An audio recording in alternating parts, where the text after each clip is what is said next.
Good evening, everyone. Welcome to another edition of The Gray Area. I am Mr. Bennett with my partner, as always, This is Sparta! the Ghost of Sparta, aka Peter, aka Panagiotis. Thank you all for joining us on this first Sunday in December as we start to close out the year. So we're already in the middle of holiday season. Hope all of you had a joyous and friendly Thanksgiving, and with your friends or with your families. Hope you didn't eat too much. But even if you did, if you took care of your diet most of the year, you should be able to eat the way you want to. That's the way I look at it. I like, let me take care of myself 80% of the time. So on the holidays where I need to get down, I can certainly do that. But we appreciate everyone who's joining us tonight. Thank you for everyone who's supporting us so far. Shout out to Catellia, who's in here tonight. Shout out to Milani. And our man, Lost in Translation, is also in the house tonight. Certainly good to see you guys with us this evening. And I'm feeling pretty good. My Steelers won again. Russell Wilson certainly cooked Cincinnati today. And then the Ravens lost. So, again, gave us a nice little cushion there. Unfortunately, my Jets, I will say my Jets, I've known the Jets longer than Peter's been alive. So, certainly I'm very familiar. Yes, I go back to the New York Sack Exchange, bro. So I go all the way back with those guys. And unfortunately, certainly things didn't go their way today. So again, hopefully just get to the Do season, not get the get number me one draft started pick. with that. Let's get the number one draft pick, and maybe get Shador Sanders. Maybe he can help you guys out and get him into New York. But certainly, feeling good here. But honestly, I can't wait to get back to work, to be honest with you. But again, I want to thank everybody for being here. As you see scrolling at the bottom of the screen, certainly we're asking as you come in, and make sure you hit the like button as you come in tonight. Not only here, but we're also simulcasting on the Sparta HQ network. So make sure if you can go over there and be so kind to hit the like button, support his algorithm that Peter's got going on his channel as well. But certainly consider supporting the BMU network. We try to bring you content 7 days a week in these spaces, and so certainly a cash out the Black Man Unfiltered will be greatly appreciated in this time. But yeah, like I said, I know certainly I certainly enjoy my time off. But like I said, I'm ready to get back to where for me, it's like the more time I have off, the worse I do. I'm actually, in some ways, I'm a little bit reticent about the vacation that I'm going on in a couple weeks because again, me If it was being approved. away from stuff too long, it's already in, bro. It's already in. Either I get my approval or you get my resignation. One way Or or you get a the couple other. flat tires. That too. I know where you live now, so don't forget that. Salt works great in gasoline. But hey, just really looking forward to that. But tonight, ladies and gentlemen, this is our call-in show. So again, we're gonna have if Boss Man certainly hit the link at the top of the chat. So again, if you guys just want to come in and just chat it up with us, just say hi to us. Certainly we appreciate it. We're going to just have a free-forming conversation tonight. But certainly, if you guys want to come up and just say hi to us or engage in some of the topic or share some, how things went with you over your Thanksgiving break, certainly we'd love to hear from you guys as well. And so again, this is open mic, unfiltered.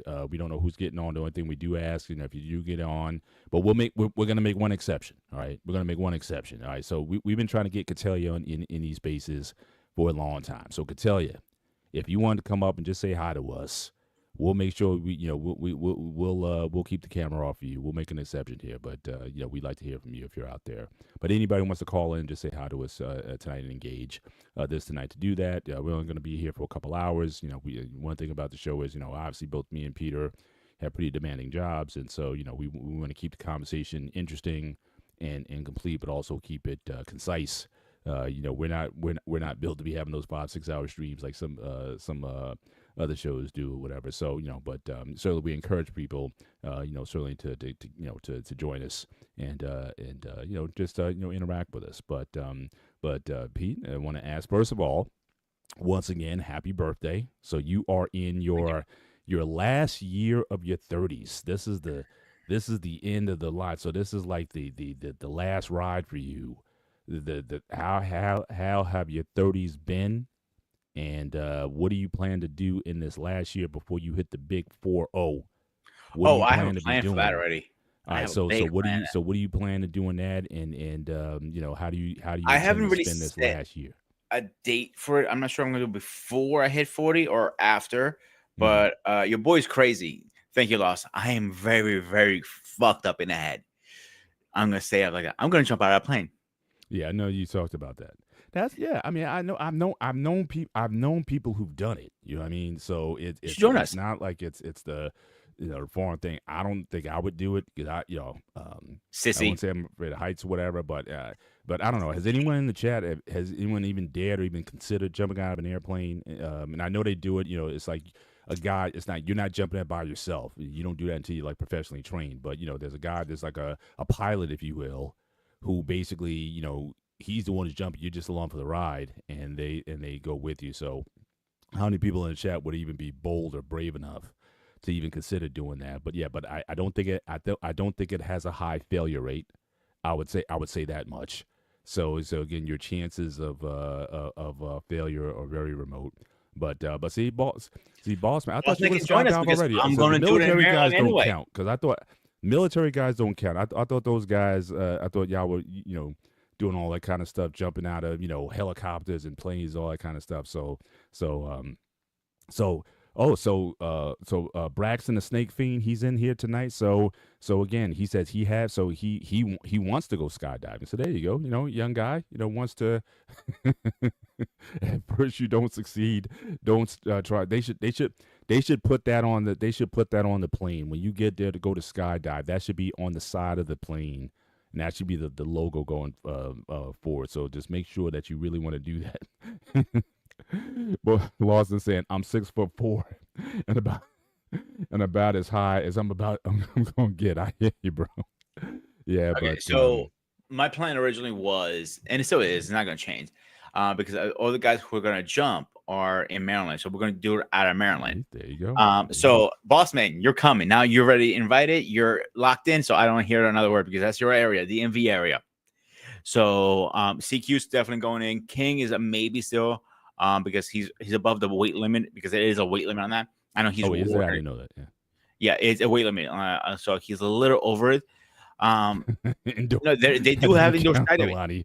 Sorry, indoor doesn't count. That thing you go in there, you're just kind of floating in the air, like the air is pushing you up or whatnot. That doesn't count. Yeah, But I would do that though. I would definitely check that out. So the plan is to, I'm sure doing before before the 4-0. That sounds so freaking weird. Or after. We're trying to plan that out. It's not cheap, obviously. It's going to be a little pricey. Yeah. So whoever wants to join us, I'm like Paul already invited himself, so I definitely he's coming. I didn't say I was coming. Here you are. You don't have a choice. No, I'm not. No, that is my not on birthday my gift bucket. from you to eat me. That is not on my bucket list. Too bad. I'll make it your bucket list. No. I'm gonna try to do the boom. How about this? Have you heard?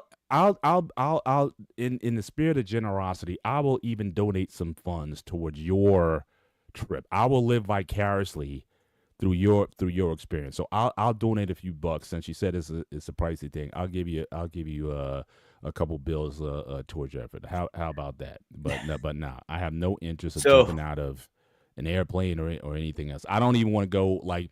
Yeah, have you ever dived off a diving platform? Yeah, of course. Like, no, I'm not a diving platform. I'm not talking about just a springboard into a pool. I'm talking about like the 3 or 4 or 5 meter diving platforms where you got to climb up the stairs and then jump off. Oh no, I didn't jump off it. I got pushed off it. You got pushed off of a diving platform. Yeah, it's a long story. I was young and stupid. Go ahead. Share what happened. I went up there thinking like it'd be cool to kind of show off, some karate moves.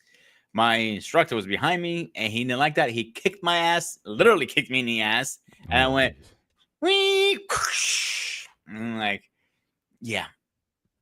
When you're not prepared to jump off that thing, and you get kicked, the water kind of stings a little, just a little.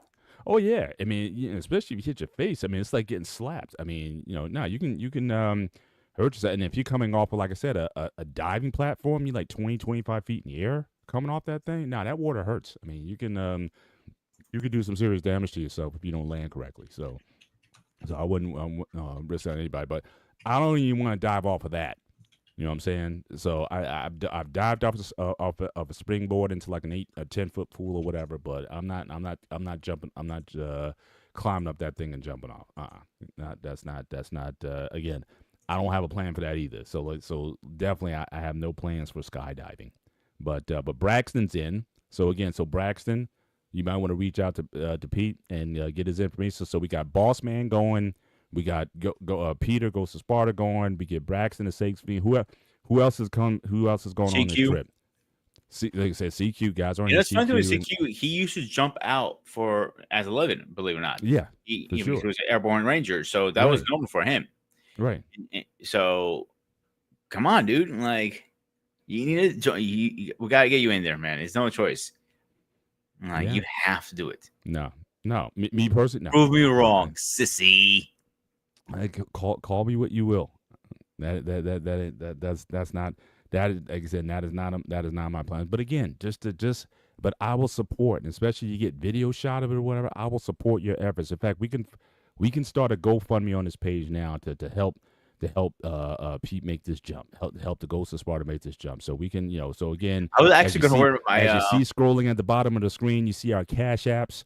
So shout out to Edward Gilbert coming into the build tonight. Shout out to you coming give in. me a good birthday you gift, see guys. at the bottom of our screens our Cash App. So again, drop something in there for Grooming and Reviews 101 so he can make this skydive, all right, and make a successful successful jump. So absolutely, so I will spear that for you. So you'll have so you have the means in order to make this jump. Well, Paul, you're gonna join us, you like it or not. I'll kidnap your ass. Actually, I was thinking. I'm not joking about this. I'm thinking. You know, my Spartan helmet. I wear one a couple times on the show. Mm-hmm. Imagine me skydiving with that on. Just think about it. Just think about it. No, I'm not saying you. Just think about me jumping out of a plane with a Spartan helmet, and you see me coming down with a Spartan helmet. See, I'll jump over a plane if it's like 10 feet off the ground. I'll do that. Remember that question say, hey, would you jump out of a plane for $1 million? It's like, is the plane on the ground? See, I would do that. But nah, man.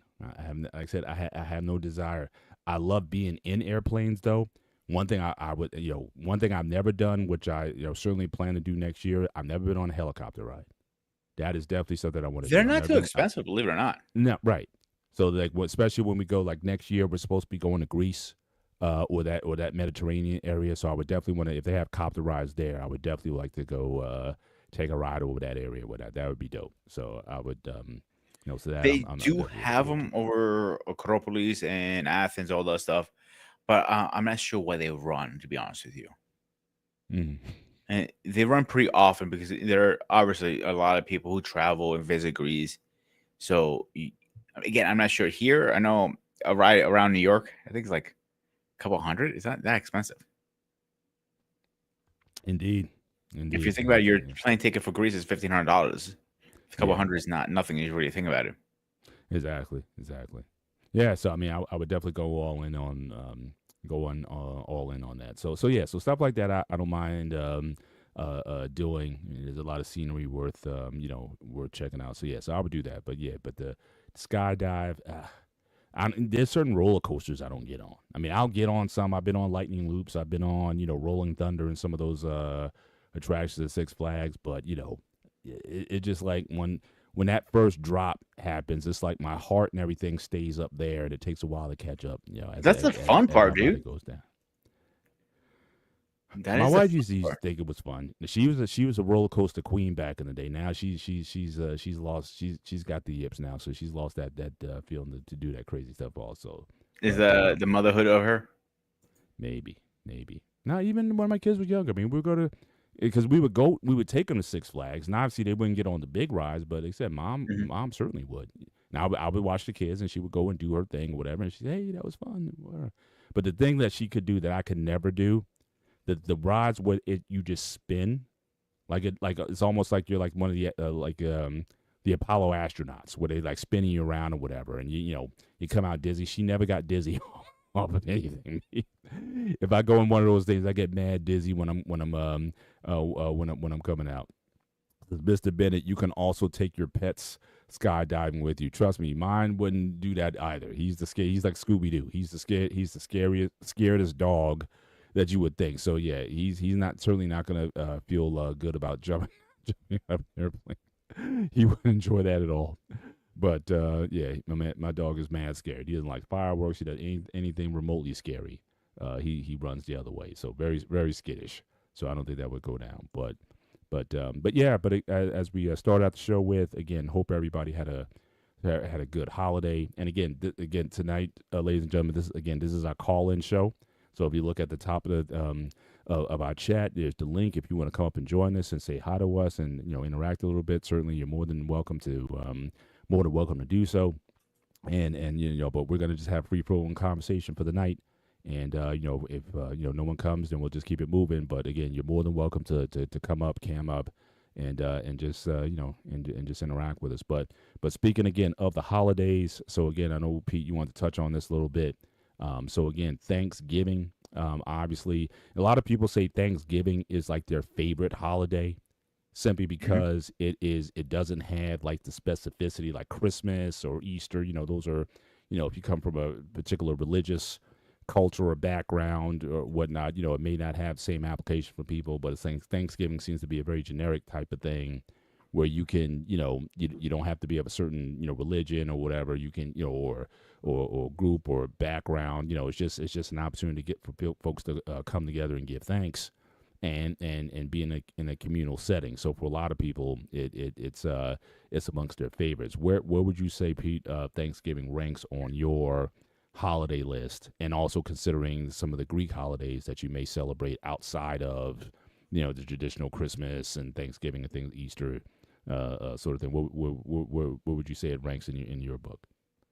It was number one at one point. Keep that in mind, 1 point. Mm. So let me give you a backstory why I want to talk about this, because we all think about holidays is Christmas.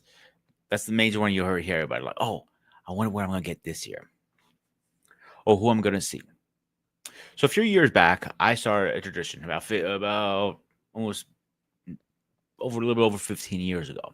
Mm. And we stopped it right about when my mom got diagnosed with cancer 3 years ago. Mm. So, and I'll explain why we stopped it. Not by choice, by the way. So, I started inviting my cousins to come up and have Thanksgiving at my crib. Mm. So my cousin used to stay over, one of his boy Raul, really close family friend, and we had a great time. We played. The tradition was he stayed over the night. We, bullshit or whatever, jump on Call of Duty, play to 2-3 o'clock in the morning.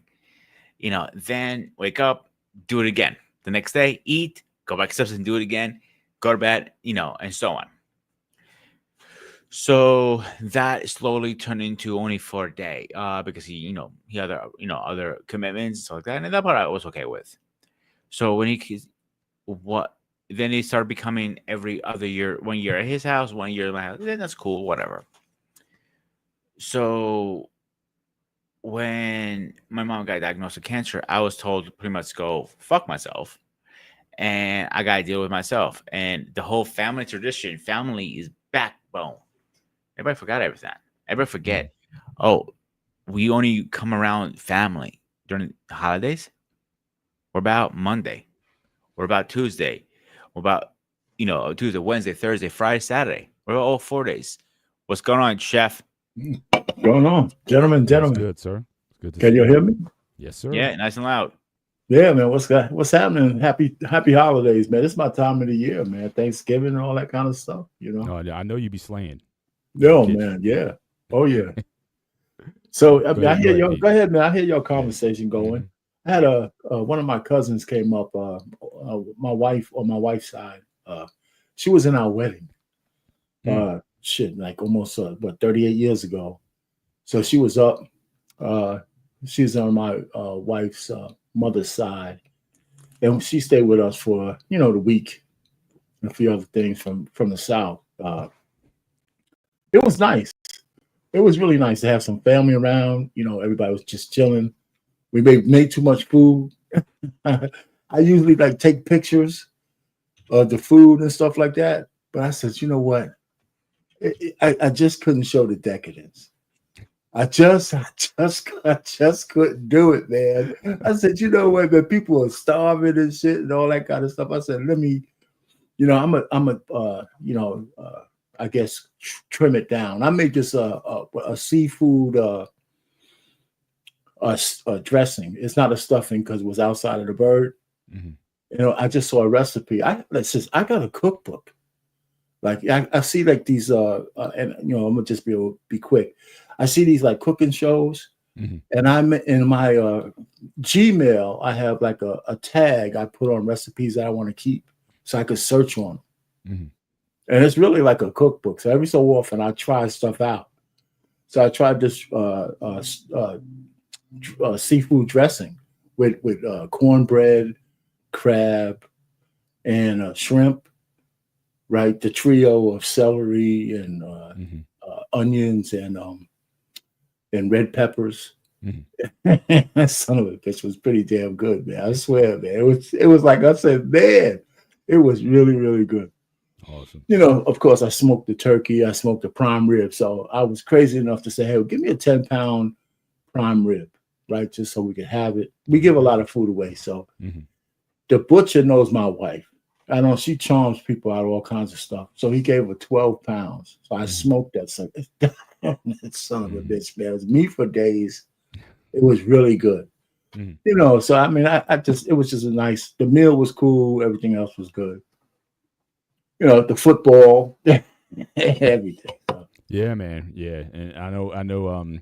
There was some commentary about obviously you had some college stuff. I mean, guys, join us for the one-on-one sports show this Wednesday. So we're gonna be breaking down what happened on the college scene, what happened over the holidays, what happened over today. A lot of stuff to talk about. Sorry, our pain, your rat birds, y'all laid an egg again. So, Oh, man. so so we gonna talk about that at that time. But again, one on one, we're gonna get into all of it and whatnot. So certainly looking forward to that show Wednesday, 8 p.m. Here on the BMU network. But Ghost, if you want to certainly continue with yours, and we'll come back with So, we had some great times. So Christmas, we were trying to get together, but it never really worked out towards as years went on. So we Mhm. just did Thanksgiving, Christmas gifts change. I always got my cousin the same thing, Call of Duty game, and he's usually protein or something like that, whatever. Mhm. Something we kept it to a budget always, like 60, $70 per person. Mhm.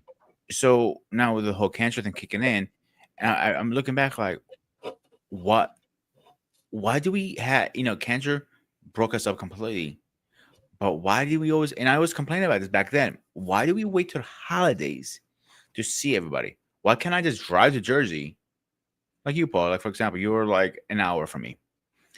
Drive, say, hey, what's going on, dude? Let's hang out. Let's grab a couple gyros and a beer for in your case, a water, and enjoy our time because our time is very limited on this planet. Why do you need a holiday? Holidays are nice. Maybe Mm. okay. Maybe you tell me, Pete. Okay. Some of my friend, your friend. Maybe you have somebody who lives a plane ride over. Okay, I'll give you that. I'll let you go on that one. But it doesn't mean you cannot make arrangements to go see them. You're going on vacation. Why not, as you're on vacation, maybe you make it a route, like say going straight up, maybe taking a big U-turn and stop by, say hi to somebody. Yeah. We've been Yeah, friends. so that's an interesting point. I was just asking in the chat because I know Milani. She says she really doesn't celebrate holidays in part because for religious reasons, and I know religious. Like I know like Jehovah's Witnesses that I know, and apparently they don't buy they don't celebrate any holidays all Christmas, Easter. They don't even celebrate birthdays, but they find opportunities oftentimes to get together. Like if you want to give somebody something, you just give it. Like you don't have to necessarily wait for a particular day of the year if you want to bless somebody. Or if you want to have a gathering, you just bring people over for the simple fact of bringing people over. So has holidays then therefore become sort of a crutch for people to as a reason to get together that one or two times a year when really the work should be more intentional about checking in on people throughout the year or visiting people throughout the year. It shouldn't have to wait for that. So again, I know some people are, for certain reasons, do that. I've only known people who've abstained for holidays for religious reasons, but I certainly I understand. I certainly understand the principle of why only at these only times a year, the only time of year you just get to reach out to someone is because of that. And I think all of us we might be guilty of that at some point. Like I might not talk to you all year, but I may like in fact I have I have a list. I have almost like a texting sort of distribution list of people who, again, these aren't people that I'm necessarily close to, but these are people that have certainly been in my life at one time. Either it might have been a coworker from a few years ago, or somebody I might have had an interaction with at some time, but just, course of life, we just kind of go in certain directions. But I will reach out to them in those holiday times. Now, should I be checking with them in maybe June or July, or some other time, March, March 15th? There's nothing related there. But should I make that time to reach out to certain people? Yeah. But but for some people, they may say, well, the just life in general has you going in so many directions. How many people can you be consciously thoughtful about, that you just want to reach out to them at any given time? I mean, you may have your own family and certainly affairs that you have to attend to. So, so for some people, it may be that's why only once or twice a year they get together. But I would hope, though, and this is the thing which I'm seeing, in fact, again, Melania brought it up again, for a lot of people, again, especially now with this, I mean, you figure the political season we just came out of, and we're not going political tonight, all right? Cut that down right now. We're not going there. But I'm just saying, but it's a lot of these get-togethers. If it wasn't politics, it would be something else. That a lot of these gatherings are getting more and more contentious, more so than it's like, hey, I haven't seen you all year. It should be a fun gathering time.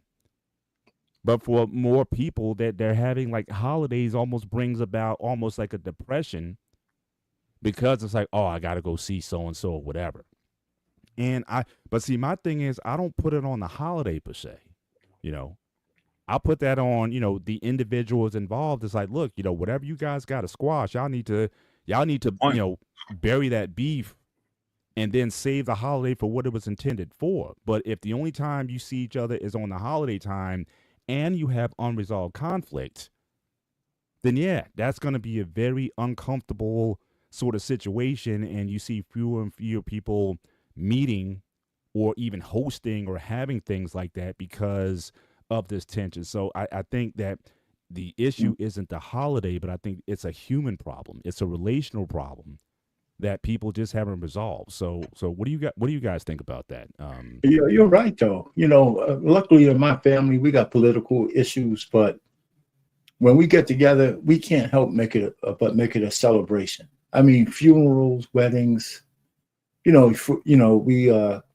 we say goodbye to the loved ones, and it always turns out to be a family reunion and celebration of the life, as opposed to missing a person. I mean, that element's always there. I don't know if we really need anything special. When we used to have family reunions all the time, not as much anymore, but anytime we get together, a real quick story. One of my cousins, my first cousin, younger cousin, he died of cancer. And he was dying, and of course, with social media, we saw the progression of his getting worse and worse. So the whole family got together 2 weeks. And we didn't know when he was going to die, but we knew it was close. So we got down to North Carolina, and we hung out while he was still alive. We had a big family gathering, people from all across the country. We came down, hung out with him, did all kinds of stuff, celebrated. And now he passed away 2 weeks later. And everybody went down there for his funeral. But the fact that we went while he was still alive to say respects, even though we didn't talk about that stuff. We were just happy he was still alive. He knew he was dying because I talked to him all the time on the phone.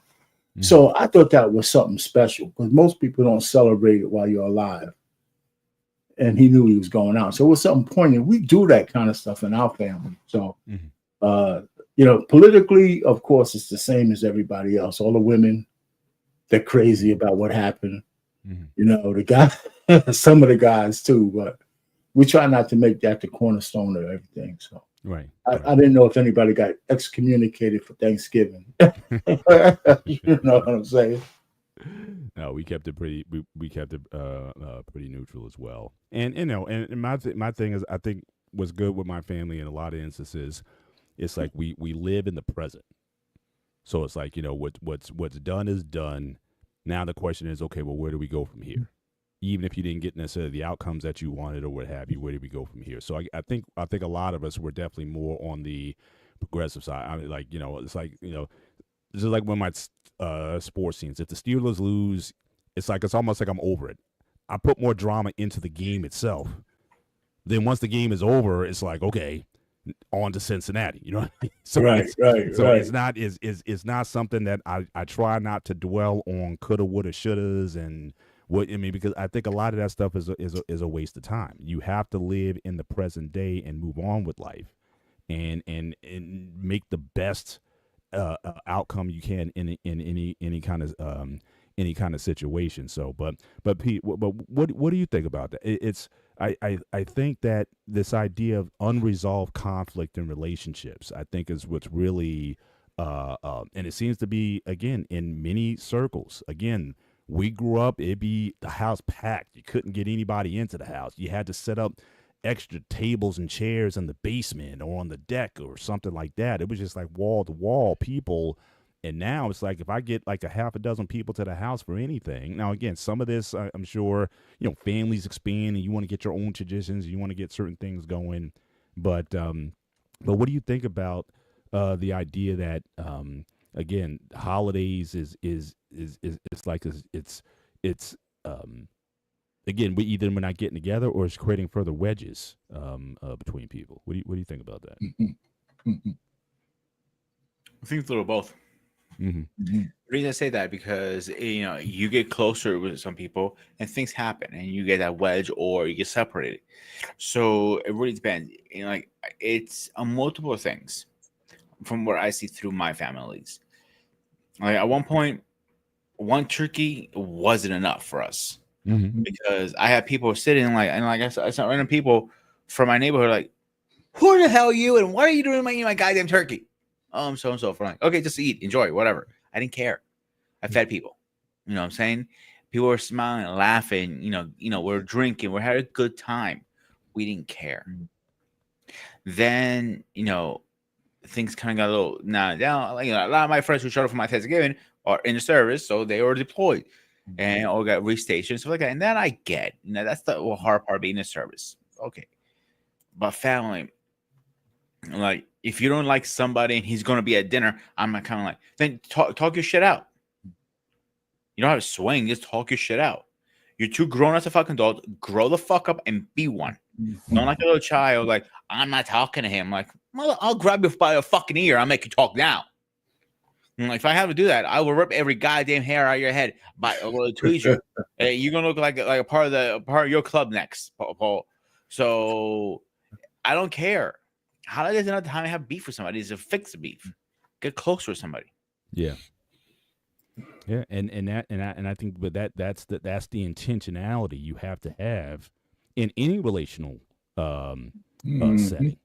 That has to be a 24/7, 365.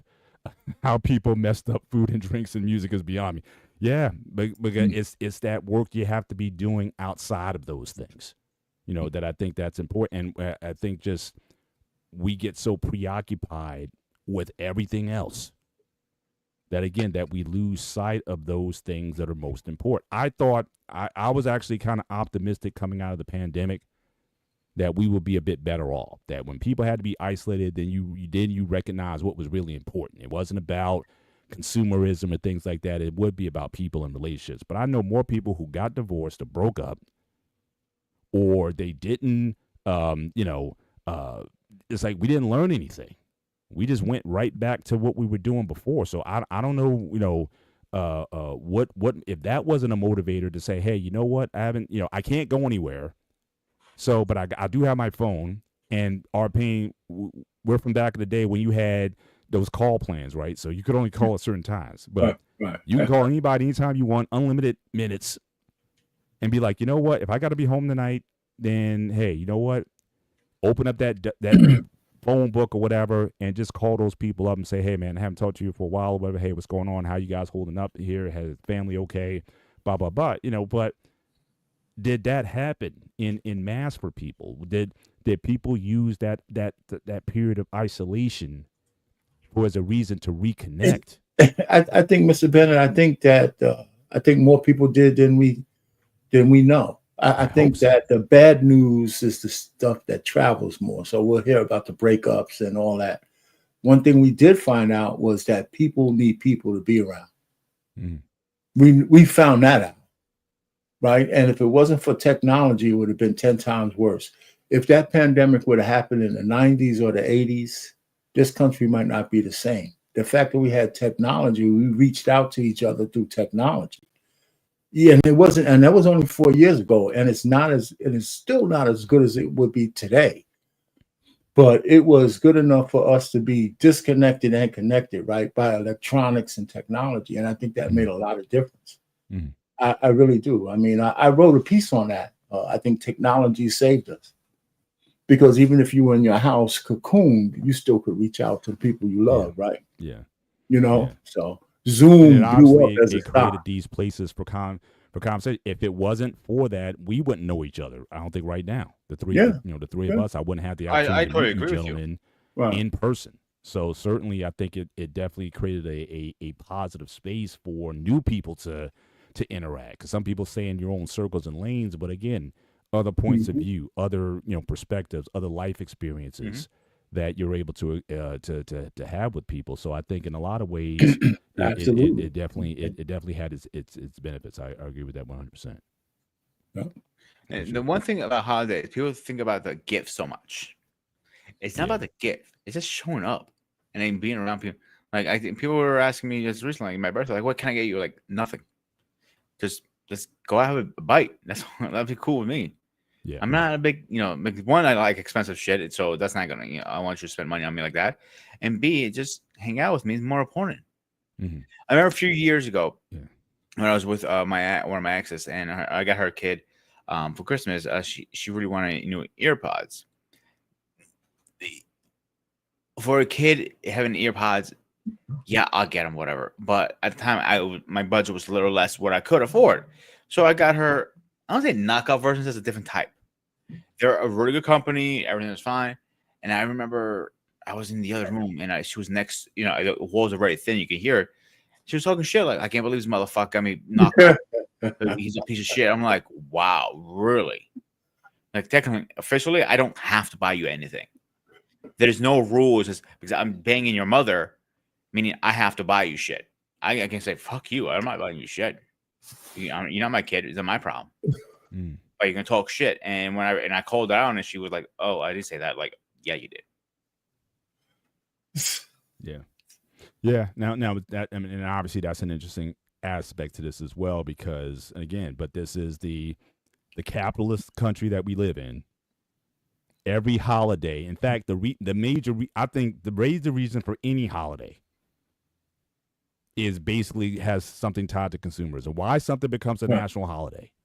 I think someone's in an office somewhere making a calculation that if we federalize this holiday, it's going to have like an economic end. So Juneteenth, my only thing, look, I appreciate Juneteenth, but you can have it back, because if that meant that's just another opportunity for people to go out and spend money in other establishments. We're not even turning that dollar around in our own community. Absolutely. Then you can have that. Take MLK back also. I, I, No, like I that said, one, not that I, one. but see, I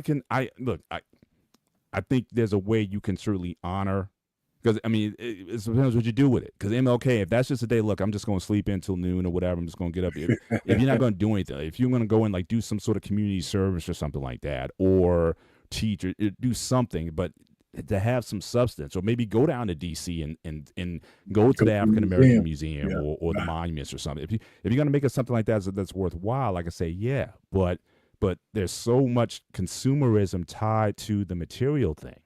Absolutely. And on that point, certainly we would agree that I think that's really what's, I think people are saying. Remember, guys, there was an effort a while ago. Stores were opening up Thursday nights. Y'all remember that? It was like It was good after for a long Thanksgiving, time, actually. but then they stopped because people were like, no, like this is enough. Like it was like not even the day is sacred anymore. Can you Right. at least wait until Black Friday? People line Right. up. But even then, people, back then it was crazy, right? People line up at 5 in the morning. It's 20 degrees outside, It's stupid. and you waiting for that door to open up, and then people literally, a couple of people I think got deleted, if I Oh recall. yeah, oh yeah. And, Every and, year, and I'm just like, people really just bad. bum rushing the store just to get in, just to get that item that they only got one or two of them of. yeah. And you fighting somebody in the aisle to get. I saw there was some old footage, RP, you remember from the 80s, right? Oh yeah, listen, They it's still showed some going pictures. on now. Remember the Cabbage Patch dolls when they first Oh came yeah, out? yeah. There was Oh, literally people. There were fights in the. forget I it. mean, it was crazy that Cabbage Patch thing that came out back in the day. It was So Let my me tell cousin everybody a my little cousin. secret. I'm telling about a little secret because I know a few people working in the retail business and stuff like that. So you think you're saving on Black Friday? Guess what? You're not. A couple weeks ahead of time, they're gonna check out the prices. They will charge double or triple and drop back to normal. You save 40%. You're really saving nothing. Oh, They yeah, raise the price a couple weeks ahead of time, then they drop it back down. yeah, It's a I little- mean it's all bullshit. My cousin who came up, she's 77 years old. Mm. So when she's up here, she lived in the South and they come up here. She used to live here in New Jersey. So she goes shopping. So we got the mall here, the big mall that has a movie theater, I forgot what they call it. Oh, you're talking Paramus? Not Paramus, but it's in Elizabeth. Oh, okay. So that big one has a movie theater and the big mall. Oh, yeah, you talking about Jersey Gardens? Yeah, Jersey Gardens. That's it. So you went to Jersey Gardens? Said, yeah. So they, her friend had her handicap sticker, so they got a nice spot. And so she's walking the mall. I mean, they got bags. She found a cart. I said, I couldn't imagine being in that damn mall with all of those people. I said, it's just no way. I've never been to a Black Friday. I will never do it. Mm-hmm. Yeah, I don't care. I don't. Just that humanity looking for a couple of pennies here and there. I'm just not with it. Yeah. I think it's crazy. But she's still a part of that. So she got bags and stuff. She came back to my house.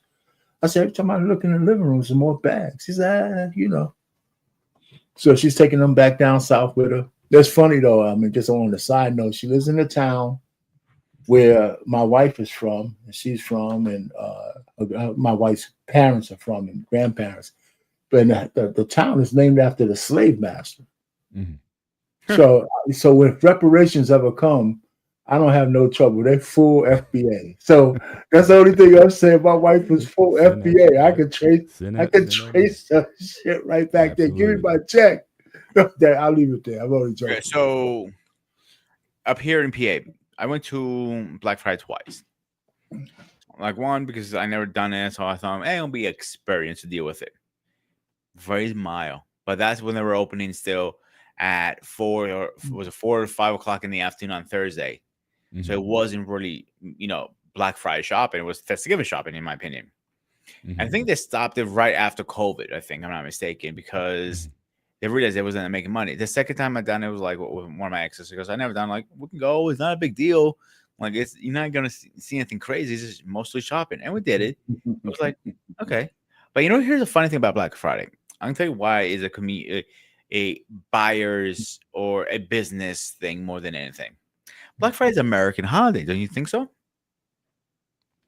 Well, yeah. I mean, it certainly I mean, they call it Black Friday apparently because. Oh, go ahead. Because they have it in Greece now. But they don't have Thanksgiving, but they have Black Friday holiday. I'm like, I'm not joking with you. I was walking by the TV a couple years back, and I'm like, Black Friday shop. We should all get some money. Every time every country calls it Black Friday, every black person should get some kind of stipend. Right. We should get some kind of royalty in that shit. That's what I want. So Pete, so you're saying in Greece they do not officially have a Thanksgiving holiday? No, there's no such thing. Thanksgiving is an American holiday. Remember, but there are a lot of countries that celebrate Thanksgiving. I think UK does it. Canada. I mean, there's Canada does a different day. Yeah, Canada does. Yeah, really? It might be different, but I think there's several countries that celebrate Thanksgiving. In fact, I'll look it up. But go ahead. Keep. So I was literally walking downstairs, going grab some water out of the fridge. I'm here, Black Friday shopping. I'm like, huh? I go back it up. Like I went, Ma. Like what? I'm like, this is the other thing my like is made. Oh, my pretty much the Nicholas. Like, what the fuck are they talking about Black Friday in Greece? He goes, yeah, they started that fucking thing a few years back. They haven't access to it now. Yeah. I'm like, do you know that's an American business holiday? Like, yeah, I know, but they don't do turkey. I'm like, I know, but they do shopping. Yeah. Oh, you gotta be fucking shitting me. I'm thinking to myself. I was like, seriously? I was more shocked than anything. It's called Boxing Day again. Yeah. Hey, Yeah. when's I'm the last looking time right you've here. been They back have to 20. Greece? They say they have 24 countries that have either celebrate Thanksgiving or have some form of Thanksgiving in their countries. So I know like Brazil has it, it's in Ghana, United Kingdom, Israel has a Thanksgiving, South Korea has it. I think Germany also has it. So it's a few. But again, like to that point, they may call it a different thing. But again, as far as that sort of pause to say thanks for whatever, however they want to do it, there's some form of that. But I would have thought that because of the Greek church, that I would have thought that they may have wanted to institute some sort of day of Thanksgiving or something to that effect that they would observe. So that's why I was a little No, it's surprised when you not said things Greeks like didn't that. have Like one. Greeks get along. Actually, they get together more often than you think.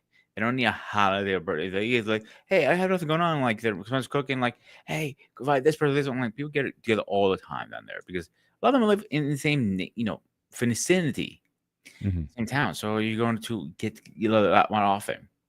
Mm-hmm. Chef, you were going to ask me a question. No, I was going to ask you, when's the last time you were in Greece? It's been a hot minute. I'm Yeah. still early 20s. I was down on Greece. I was planning actually before COVID hit. I was literally just booking my ticket, and then COVID hit. I'm like, motherfucker. Then her cancer came to my mom, and obviously that has been a back burner. Now that she's going through, her, clean health record, no cancer, we're in a way talking about going to Greece anytime soon. Mm. Maybe me and Paul can go together, show him the ropes there. He already tried his first official gyro, so he knows now. He knows how Greek food They were tastes like. good. I ain't gonna lie. That was the best. That was the best Hedo I ever had. French fries and all that on it. It was delicious. I He was moaning as he was, See, I don't want to over embellish, but it was very tasty. It was very tasty. But I only like Black Friday in a sense, not so much for the shopping. I've always been a fan. I like carnivals. I like crowds. Like I'm the type of person I don't like going to a movie unless it's like opening weekend for the simple fact that I like a movie theater with people in it. If you don't have a crowd, especially if it's a comedy or something, or if it's like oohs and ahs and people laughing, it's like I might as well wait until it comes on Netflix or something like that and watch it. Why go spend $20 for the movie theater? But I agree with you. like amusement parks. I like expos. Like we went to Comic-Con. I liked that humanity and people are there and they're excited and things like that. So I like the atmosphere. It's not like I'm gonna go there and blow $1,000 on something. But I like when the mall is full. A lot of times I go to the mall during the week and it's like there's nobody in there, and I'm like, all these poor people up in there. They got these workers in there. They on their phones or what? Like they got nothing to do, but they just in there because there's no hub, there's no life, there's no activities. So I like the boom. So I've been to Jersey Gardens on Black Friday, and Oof. the only thing I just don't do is I don't look for. I park at the farthest end of the parking lot. Mhm. It takes me 5 minutes from any direction to walk into the Jersey Garden. So it's like, you know Right. what? Instead of chasing people down, say you coming out, then the guy comes up on the other side. It's like, no, I got this parking spot.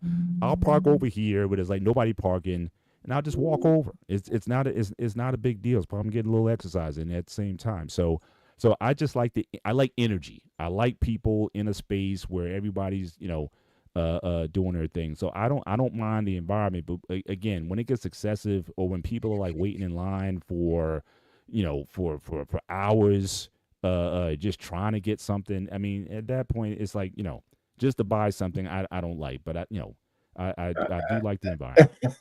See, I know what you're talking about. I used to be like that. Now, I think the pandemic helped me, but the one line I can't get on is a food line because I've been traumatized. Because Really? when I was young, back in the my grandmother had the Department of Agriculture certificates, welfare line. So we used to tease people. So one day she got in her mind to bring me with her on a food line. I must have cried for like, I don't know, maybe 24 hours. They were going to send my ass away, man. It was the most embarrassing thing in my life. So even when I go to like banquets and shit where they have like a little line set up, I let everybody eat first. So when they're finished, I can go up and get what I want. I can't stand being in food. I've been traumatized. Just like going to the bathroom, like when I from camp, traumatized me forever. I'm traumatized. So I don't like so you crowds. Wouldn't go to like a Depends on game, what like the a crowd's football for. game or a stadium or something like that, and wait. I can't, you know, I used to the stadiums and all that. Now with TV and I can look at the replays and stuff like. Why do I want to be with all those crazy ass drunk people? I can have as many beers as I want. Don't have to worry about the you know. We're gonna We have to just put you set in a it up. suite then. So we get you Say a suite. what? We'll put you in a luxury suite. So See, now I might be able to handle that. So I have the VIP access and the, a parking spot, and boom, I go up the special elevator in a suite with all the knickknacks and shit, the private bathroom. I can dig that. Yeah. So here's the thing. Couple things. So what you're saying, Paul, about the movie theater, I'm gonna push back a little bit. When you have a movie theater all to yourself, it's the best thing in the world. No, like I said, for me, like I agree, especially with the if it's a big movie, like if it's like one of those rom-coms or something like that, me and the wife, she wants to see it, and I don't really want to be there. It's like, okay, fine. But if it's like Star Wars or something or some big box office thing, you want that place packed. You do. There was nothing greater growing up going to a Star Wars movie on opening night. When you heard that 20th Century Fox go off and the crowd went nuts. I got one for you, like Mr. you Bennett. knew you were in for the ride at that point. I got one for you. Aliens, the very first one. Aliens, waiting on the line in New York City around the block, beginning Aliens, and nobody saw any coming attractions. And then the pop out scene, the movie was humming for the rest. I mean, the movie it didn't stop humming. You just heard oh my God, everybody was traumatized. Two other movie comedy that probably would have been never that funny. I'm Gonna Get You, Sucker. Mm-hmm. Oh, hilarious. I was packed. Yeah. Hilarious, packed, man. It was packed. When she started taking off body parts, forget that. The big thumb toe when my man said my foot, he took off this, taking it. And then came out, the butt implant came out. There's so many different ones, man. Forget it, man. You have to have a pack. Oh, the Money Pit. I was in a movie with a Money Pit, with Tom Hanks. Mm-hmm. He got caught in the hole. The movie theater was just beside itself, man. Yeah. So I remember one movie. And Boomerang. Experience. Boomerang. That was when with what's the name's parents? What's that? The guy, the Bang Bang Man, who was him and his wife. It was unbelievable. With the chitlins. I remember. Oh my God. I remember going to the movies with my father. No, it was actually my mom's friend. Her son wanted to go see Batman Batman Returns. The line was fucking ridiculous. I remember sitting in that line for hours and hours. We finally see it. Mm-hmm. Seriously? Yeah. Yeah. But with the crowds, I don't mind crowds, to be honest with you. When people act stupid in crowds, that's what I do mind. Yeah. For sure. Yeah. Like I said, but there was a buzz. Like I said, going to back then, we didn't have like those superplexes with 10 or 12 movies in it. It'd be like the theater might have maybe 2-3 screens in there. And the crowd for Star Wars, I remember I saw Empire Strikes Back with a buddy of mine.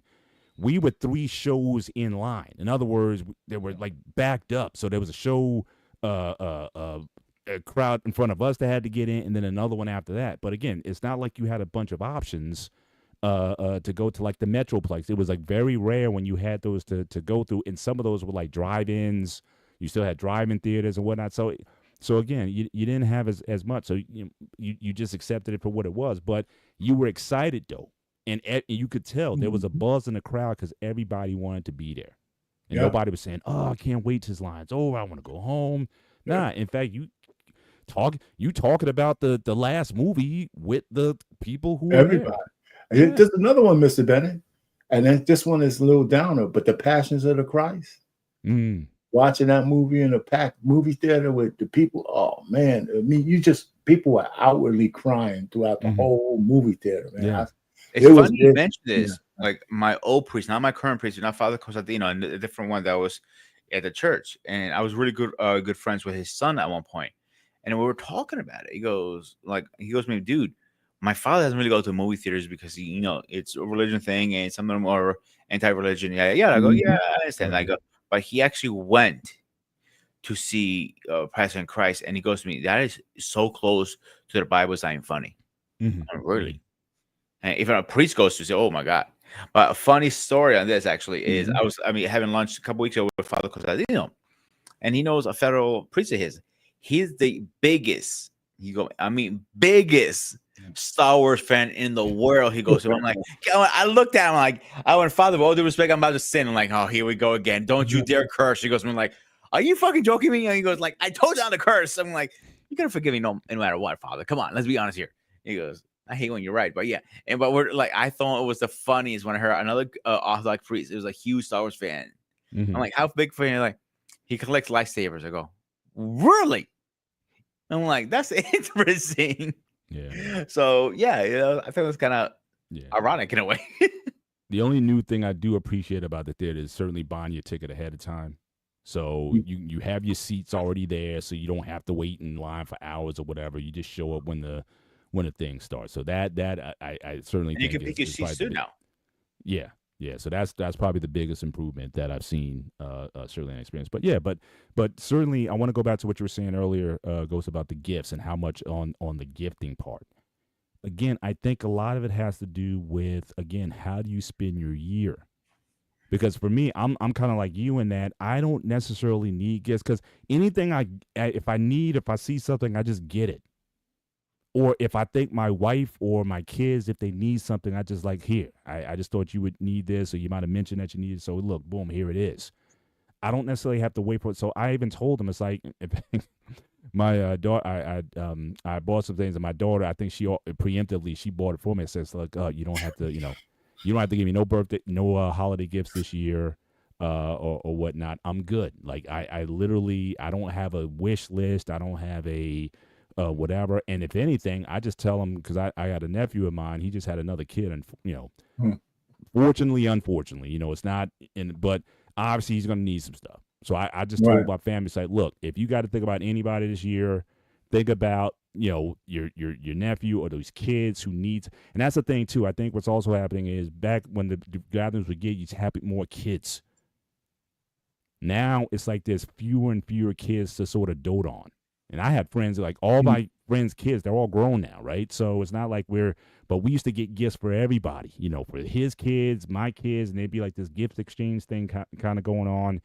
And it's like, there's no real need for that. So it's like, if there's kids that we can dote on, or even a family, even though they're not that close, but we know they need something. It's more like, look, put your money towards that versus anything else. But as far as for me, and I think my wife is kind of the same way, we really don't need, what you're going to buy my wife a Gucci bag or whatever. And yeah, she would appreciate it. But if that can go to somebody else, then go in that direction. So I think, certainly for us, because there's fewer kids to dote on, we just want to focus on them, or those who really need something. But, there's nothing that I don't have, if I wanted to get it, that I can't get anytime I want. So I don't wait for the holidays to get stuff. So I think it's just it's a mentality that I think some people are still kind of working out. But I think you're going to get to a point in age where it's not that important. Even your birthdays and all that. It's like, yeah, it's, like I used to tell people when it was DVDs. I used to collect DVDs like crazy. I have like over 300 DVDs, Blu-rays, and all that stuff.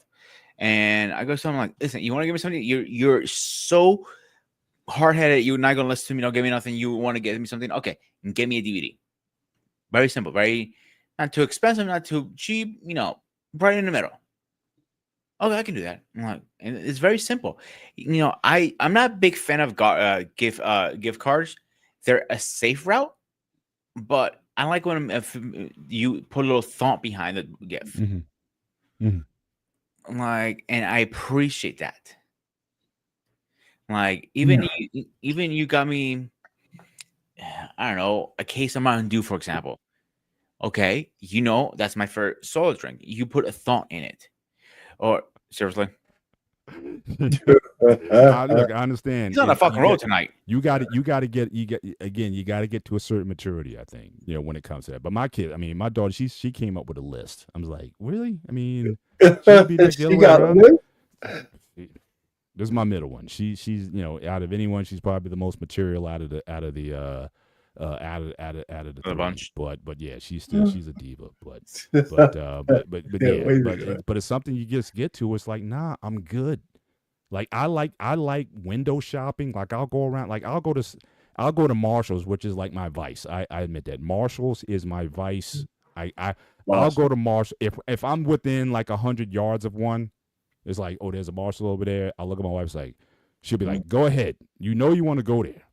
Now I may not come out with anything, but it's like I got to be up in there. But what's Marshall?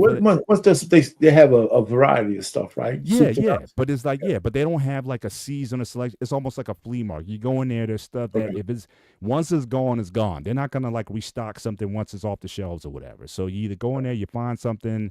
Most of their merch is reasonably priced, and you can dress yourself real nice for under like $50. I mean, shirt, pants, shoes, or whatever. You can come out of Marshalls for like $50 and look like $1 million. And I think about Marshalls, they have a high end brands. You can find like Under Armour, even Gucci sometimes there. They usually push out over the leftover merchandise to Marshalls and some other stores like that, like Marshalls, JC, TJ Maxx, things like that. Yeah. And Ross, that's another one. I've seen Ross's, but I don't think they have too many Rosses in New Jersey. I don't think are paying, not to my knowledge anyway. I've seen Rosses in other states, but not in Jersey. Yeah, so those are really good places to go in, like TJ Maxx, Ross, and Marshalls. Those are the three top ones I can think of in my head right now. Mm-hmm. Is you can go in there, but you don't know what you're walking into. That's the fun part of it. But you might walk out there. Okay, yeah, this shirt costs $80 at Under Armour, but I bought it for 10 here. Exact same thing. The only difference, they're towards the end of the string of that. They just want to get rid of it, and they're pushing to those stores instead. And they're still making some money out of it, but not making the money they're going to make from their stores. If that makes sense. Yeah, for sure. So I like shopping. I like the expense. Like this shirt I bought, I got so many compliments on it, but again, it's like $15. I mean, marked down from $60. So I don't, so like I said, for me, like I said, there's very little that I need. Yeah, Brooks Brothers, nah, I don't even shop there for stuff. I'll go to K&G and get a suit for like $150 versus spending $1,500 for a Brooks Brothers suit. There's limits, for me when it comes to like certain things or whatever that I just won't pay on, because especially if it's not something I'm gonna wear like all the time or whatever, then I just won't invest that kind of money into stuff. But I think certainly, so we got, as far as holidays, so obviously that consumerism is certainly something that I think takes away, I guess, a lot of the spirit of holidays. But then again, as we talked about earlier, you also have unresolved conflicts, family conflicts and whatnot. I think a third thing that I think someone had mentioned it in the chat, right? That I think one of the keys to holidays, especially in Black communities, and I'm sure it happens in Greek communities as well, that matriarch or patriarch that had a way of holding everything together. Like it was like Big Mama or whoever that was who held Thanksgiving together. Like you went because she had a way of bringing everybody together, or whoever those individuals were. And oftentimes when they pass, there's a lot of emotion when they pass, but then like nobody who picks up the mantle when those old patriarchs, your grandmother, your grandfather, your aunts, your auntie, whoever that was, who was responsible for that, who picks up that mantle when that person is no longer here. The matriarch in waiting. Listen, Mr. Bennett, I don't think it's the matriarch or the Big Mama herself. I think that in a typical family, I think if you have more daughters than sons, they'll tend to cleave around to their mothers. That the men that they marry will marry in the town where their mothers are. As opposed to if you have all sons, they explore, they branch out, they're all over the place. Mm-hmm. So if you only have sons, they might try to take care of you, but they'll be more of I will let the fingers do the walking and whatever money we have do the work. They're not changing the diapers. They're not doing none of that shit. Mhm. You have daughters, they're going to cleave around their mothers. They just do. I mean, I have no scientific fact, but I just think in life, I know in my family, my grandmother on my father's side had like 7 daughters and Mm. 2 sons. Mhm. And one of the reasons why our family was so close and the cousins were so close because we always met at my grandmother's house when my grandfather. They always came to the house in the Bronx, no matter where they were. So everybody was kind of in New York and those areas, and so all the cousins were close because we saw each other almost all the time. That kind of stuff. But I think if she had 7 sons and 2 daughters, I think the dynamics in our family would be completely different. Right. So do you definitely believe then that women, I think, are keys to whether it be family reunions or holidays or whatever, that nurturing nature of women is the key to these, Yeah. keeping and maintaining these traditions and holidays. They put a lot more into it than I men. believe that. I believe that 100%. I do. Yeah, yeah. But I do. I guess the crazy thing now is, and maybe it's the culture, maybe it's the Real Housewives culture or whatever. I don't know. Or the But even newfangled women, I'll women be can't. with you. Yeah. Forget they don't want kids. They don't like them. Listen, Well, not only that, but they can't get along. You know what I and mean? And yeah. it's like I said, and a lot of these conflicts that we're talking about is not the fathers and sons. It's the No, it's a women. daughters. It's the sisters. It's the Yeah. So that whatever happened to that nurturing instinct that might have been there at one time, it seems like even that's not being passed on to it. No, To I that agree with matriarch you. in waiting that you're talking No, about. no, I agree with you a lot about that. I'm just saying that basically, if you strip away the cultural changes, men tend to branch out. I think we do. And if we find a woman to love and fall in love with, we'll probably settle down closer to where her mother is than where our parents are. That's So what you I think it's think. just that end of that nature just doesn't want to leave and cleave, or is that you want to just start I your own think men stuff? are just we're gonna make our own road. We don't need to be around our parents to do that if we're independent men, right? Hmm. And he does We have don't. a good point there. Like eventually, as men, we need to put our own seeds in the ground, not literally, Right. but Right. we need like you build a house So if and we did all an that. analysis to every man who let's talk about married men. If we took an analysis about men who get married and we try to do some kind of rudimentary science project, are you closer to where your parents are as a man or to the woman's parents as a woman? If you hear a lot of women say, I want to go back to where my family is, you hear a lot of that. Hmm. They like that's their little comfort zone. And Hmm. and it's not a bad thing. I just think it's cool. So that's why it's imperative that if you're gonna marry a woman, be with her for a long time, it's be good to be in good standing with her parents, Yeah, for you sure. know, Yeah. as opposed to her, it's good both ways. But I'm just Right. saying, I think women cleave around their mothers, Yeah. But especially Pete, in a normal, good relationship. yeah. But Peter, in Greek culture, Mhm. are the men I guess have that same mentality, want to branch out, or do men? 'Cause I always got the sense that Greek men, like they like the family, they try to keep the families together and things. At least like if you watch My Big Fat Greek Wedding, which I know it's a big, I know it's a parody to an extent, but Yeah. it's like the father. He was the one who was like into wanting to keep everything going and the traditions and the family get-togethers and stuff. So, but do the women more so run that more so than the men in Greek? Culture. I thought the men were a lot more invested in that than the women were. Could It be. really depends on family. Really, some are the women, some are men. It really depends. Like with my mother, she ran the dinners always. She cooked for the dinners. She enjoyed cooking them. Even now, we have this. Like it was only two of us. She still cooks like with like fucking 40 of us in the house. I was like, Christ, mother. I was literally call you guys like, yo, you guys are hungry? You want to come over for a couple of hours? Uh, but my point is trying to get to is it really depends. Some is the father, some is the mother. It really depends. But one thing I will say, they when you get married, they don't expect you to stay in the same neighborhood. They expect you to move out of state. That's normal for them. So when I see somebody living like, oh, my mom is on the end of the block and my sister is on that block and my brother lives behind my other house, I'm like, you don't really have privacy. They can come in over whenever they fucking feel like. Yeah. So that one is a little strange for me personally. Yeah, I'm not trying to say it's 100%. I'm just thinking in terms. I know a lot of people like that. A lot of people. Yeah. Well, maybe it's, I don't know, America thing, but I know there's a lot of thing around here. Right. Yeah, but it seems like on my end, I think I'm finding myself more the, I guess the patriarch, if you will. I'm very intentional about, like, my family. We typically do Christmas Eve when my family gets together. My wife does Christmas, her family Christmas Day. So we go sort of back and forth. I kind of navigate back and forth between.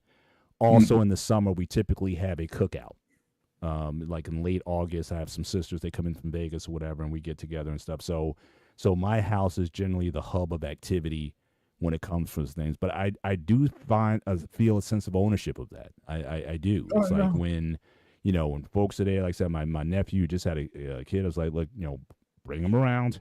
He's going to need as much support as he needs. So get everybody together. So I'm the one kind of coordinating stuff or whatever, just to keep that my side of the family sort of together. I think when I became the primary caretaker for my mom and dad, this is like 2016, 2017. And the fact that I also had to keep my family informed in terms of their health and where they were with certain things or whatever, it just become almost like a natural thing. So my house became the hub of activity. I became the information hub when it came to their care. And it's just like, look, we're gonna keep things rolling. So yeah, I'm gonna be the one to do it. So I think and I think it's kind of shared between, like I said, my wife's family, which I'm very close to.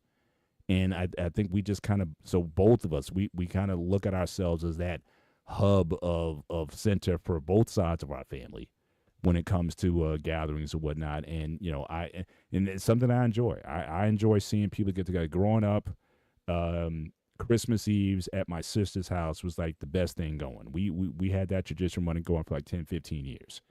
And when people got married off or moved off or whatever, it kind of went away for a little bit. And I was like very intense about, what, we need to run this back, because folks out there doing stuff and there's no connection. So I do feel a sense of responsibility to want to maintain those connections. Now, whether they still want to connect, that's another story.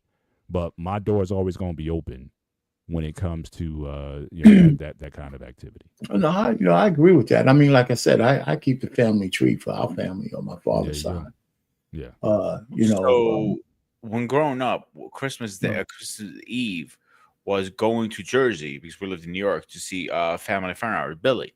Mm-hmm. We always stayed the night there. He used to go all out for Christmas, dude. Like he had the biggest Christmas tree that you ever seen in a house. I was like, wow, that's cool. And he had a fireplace, so he used to take a boot and kind of do the step of Santa coming out of the fireplace. He went, oh wow. I'm like, and wow. I'm like, oh look, Santa was here. It was like cookies were eating, the milk was gone, the whole 9 yards. And he got older. He was a lot older than my mother. I think he's like in his 90s now. And so as his daughter, moved out of the house, he kind of slowed down a lot with his wife. They ended up getting divorced anyway. So when he was just him, like, it was no point for him at the point. And he had to put a stop to it eventually. Yeah.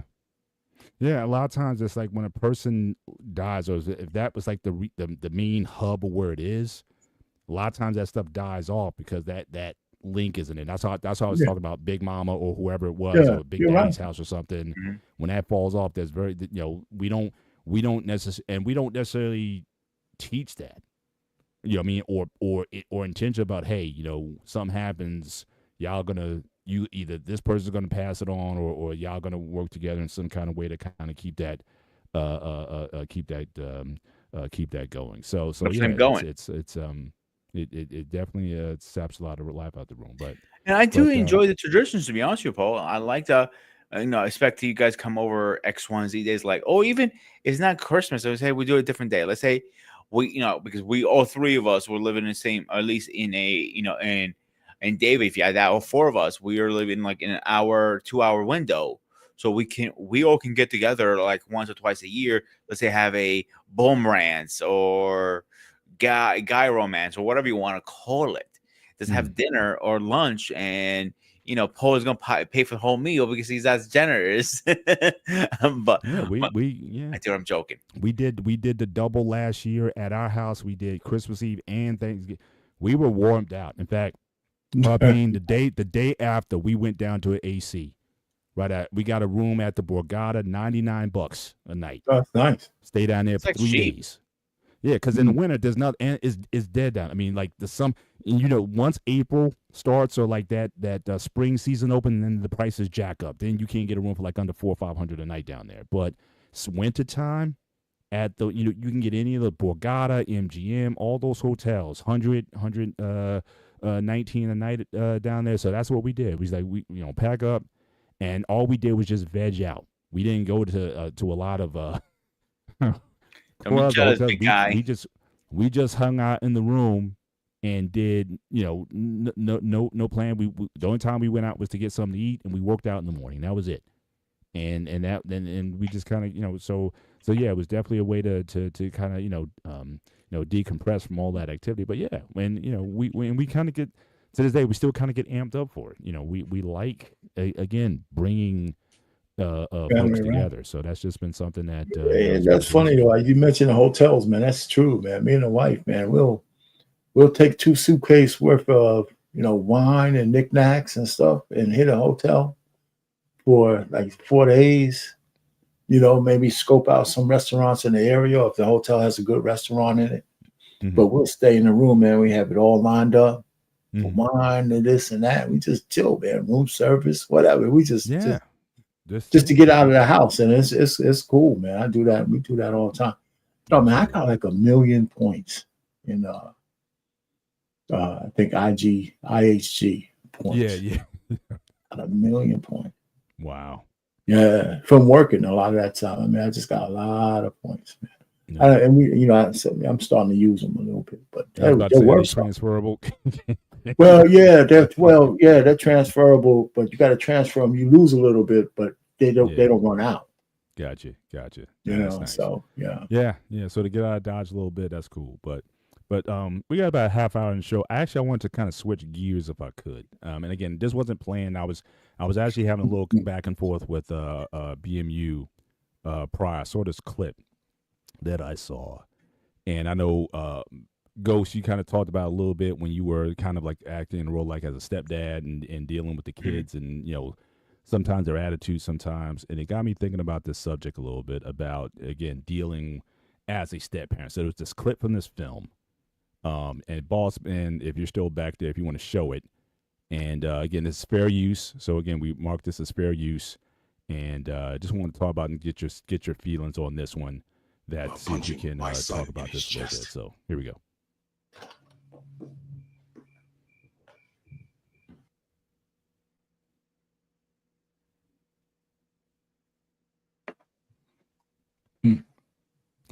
Will it play? He's a little rusty. Give him a minute. Hey, Lewis.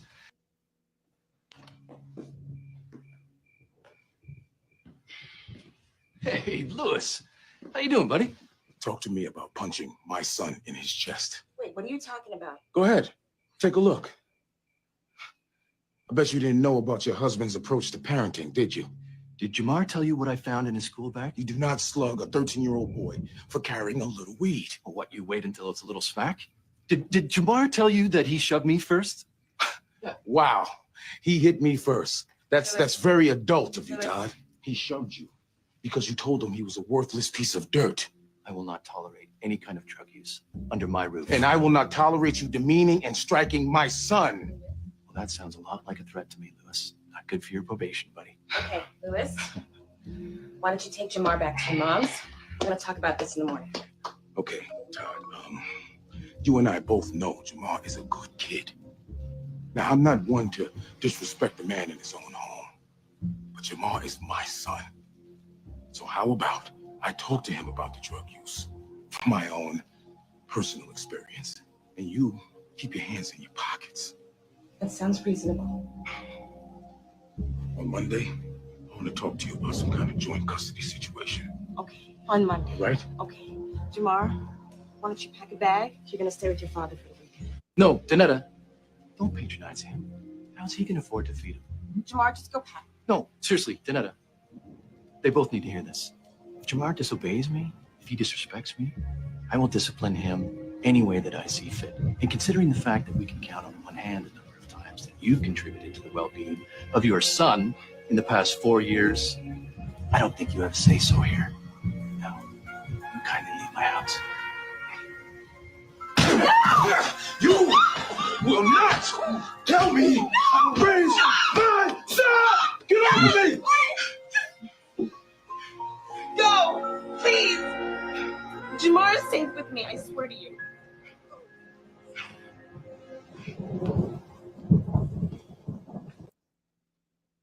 Yeah. Wow. So I saw that. So I was going back for a black man. So, whose side did you pick in this exchange? I know, Sparta, you've had some experience. Again, you've dated, again, women with children. And let's say if you did take that move, that ultimate move, you marry her, what are the rules in your house in terms of discipline, corporal punishment, or however, you decide whether you excise corporal punishment or not? Did the guy have a point? I mean, Which one? Which guy? Either guy. I mean, what they both it doesn't have to be one versus the other. I've heard this discussion several instances. If you're going to decide to become a stepfather, then it's like I actually had your rules, and it has to be your way of doing things or whatnot, and you got to raise them like your own. They both have a point, though. Yeah. But the actual problem is the woman. That's okay. The actual problem is the woman. Go ahead, RP. Break it down. I mean, she's the problem. I mean, because listen, she's the one who, listen. The guy in his house, he has rules, right? Mm. He should have rules, but the whole issue of corporal punishment is something that needs to be discussed. Even if the boy is breaking the rules, if she's allowing corporal punishment, that certainly has to be something that the father would have to agree with. He would have to agree with that. I mean, the real natural father would have to agree with it, or else you're going to have problems, right? So I don't care about a young boy getting punched in the chest. Every so often, I think they need to get their ass kicked, right? And lovingly. But this guy doesn't love her son, and by the way he's talking, she should know that. So she's the one who flexed and wanted to swirl with this guy, level up. So that's what she did. But he's not wrong in his house, but then she should give custody of the son to his father. Mm-hmm. And just go off into the sunset with your man and just create a new family.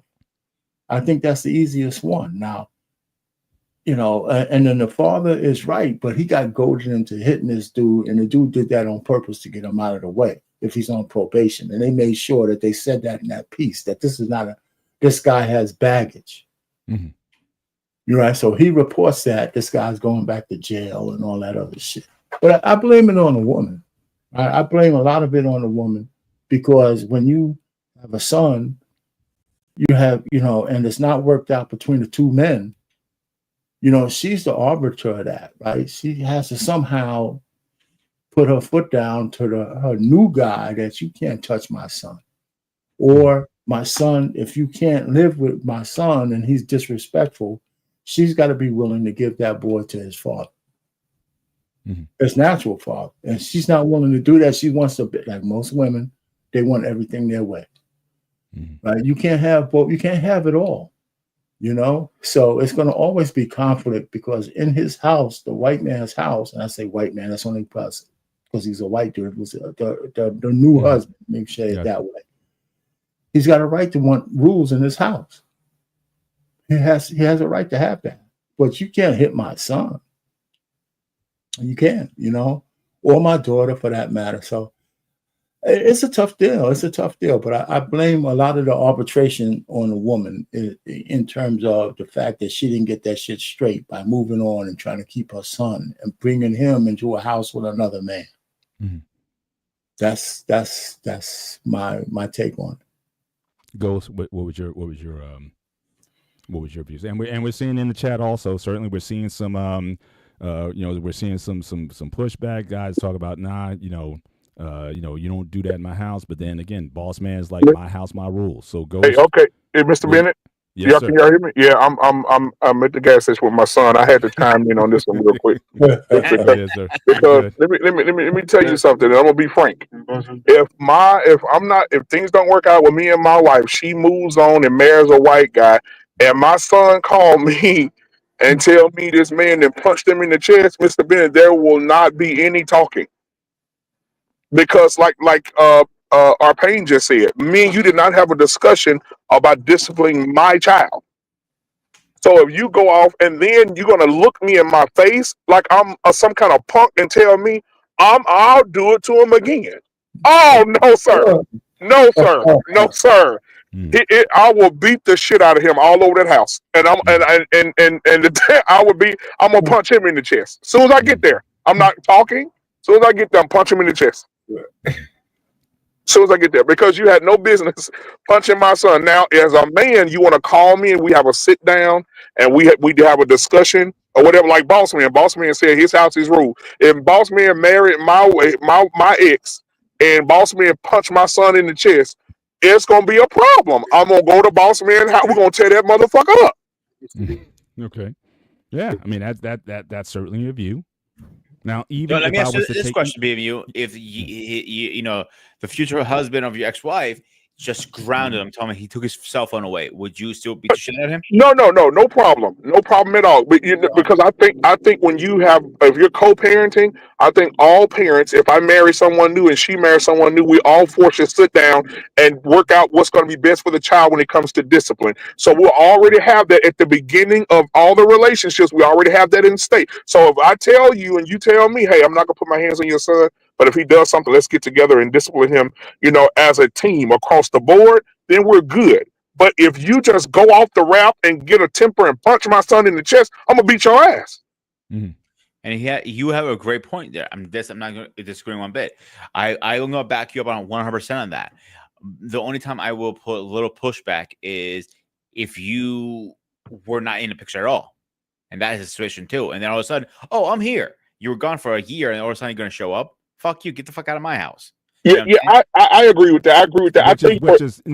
Those things were illustrated in the movie. So we got, for one thing, the guy obviously wasn't there. He said he wasn't there for 4 years. Where were you for the 4 years? He was in jail. This guy wasn't there. Yeah, he was in jail. Probably was in jail. Yeah, he was in jail. Just got out. Mm-hmm. And if I was to even give the stepfather the benefit of the doubt and says that the kid pushed him, so maybe he tried to talk to this kid, and then the kid gave him attitude, or he physically touched him first. Assuming he did, I don't know if he did or not. He might have just made that up again, just to spark the situation. But even if he did those things, you're saying that he still didn't have a right then to, if not punch him in the chest, to do something else. Would you tolerate that sort of disrespect even from your own kids if they came up on you like that? If he would have left it there, Mr. Bennett, but he started saying shit after that, though. Mm-hmm. Yeah, I do. Everything was precipitated on that incident with his son. That's what brought him over, and that's what. No. But what I'm saying is, if he would have said, "Your son pushed me first," that's why it escalated, right? If he said that, but then he went on to say, "You're a bum. You're just a low rank N word." And if you were in here, he wouldn't have been like, he added all that shit at the end. And then he said, I'll do it again. Oh, no, sir. No, sir. We have a problem. Mm-hmm. Oh, no, sir. I agree with that 100%. Like, if if he's a kid, keep that in mind. Like, he pushed me, don't push back, because, to push doesn't equal a right. So, but if he would have left it there, Pete, if he would have just left it there, when he said that, I think he would have had a case. Your son, hit me when I was trying to tell him something. He pushed me. So, you know what? I gave him, I braced his ass, okay? But because of that. And if he would have left it there, said, let's just argue the fact that he put his hands on me first. But when he started to demean the dude and said, I'll do it again. I mean, I think he went overboard. That's all. But now, BMU, now just take our pain scenario. If it Uh-huh. was just left there, that, hey, he pushed me for, now again, but he said that, and then the black father, he still just, you kind of, big deal that he pushed you. So he dismissed the claim, even if it was true. It's like, you should be a bigger man. Just because he pushed you, that doesn't give you the right to punch him in the chest. And some men would be like, oh no, Yeah. in my house, you put your hands on me, I'm dropping you. Yeah, right. I agree. I agree Okay. with that. I think for me, Mr. Bennett, y'all don't laugh at me, okay? Because God's really working on me, okay? But for me, you know, and no offense to you, Peter, I think it would be PTSD for me. I think that if my son called me and told me a white man punched him in the chest, I think I think that I think every I think that it would be really really bad. Because I would think So put a percentage on this then. All right, in terms of where your angst is. How much of this is because it was a white man that put it on your son? If it was a brother, or something, if it was a brother who did exact same scenario, I got a better one. Going over there with that same smoke for that guy because he punched your son in the chest. Is it still going down? And he told you the same thing. Look, you've been in prison 4 years, you haven't been here. So get out of my house. If he came with you with that kind of smoke, it's still going down, is it not? I don't care what color he is, Mr. Bennett. I think I would drive faster if it was a white man. I'll probably stop at every red light if it was a black man. But I'm gonna get it fast. I'm coming. It really ain't gonna matter. It's not. I'll give you one. I'll give you that. The only reason I'm giving you a freebie for this one because you're on the best show on YouTube. That's all I'm gonna say. I'll leave it there. So BMU is funny. Over. It's funny, BMU, that you mentioned that is because I've been in that situation where I have had to have a conversation with my stepson's father after I've had to put a burden on his son. And after doing so, that conversation was just man-to-man conversation of, here's what happened, here's what your son, but here's the thing, he's in my house and I am taking care of 80 to 90% of the situation between your biological but my stepson. And so here's the deal. Here's what happened. Here's the situation. Now, before I step into the picture fully, I had a conversation to sit down with him and told him that I am always going to mean well with him, by him, and for him. And we had a conversation, man to man. We had a relationship before I even met his son. And so once I got into the picture fully, you know, we used to just pick up the phone and just chat, he and I.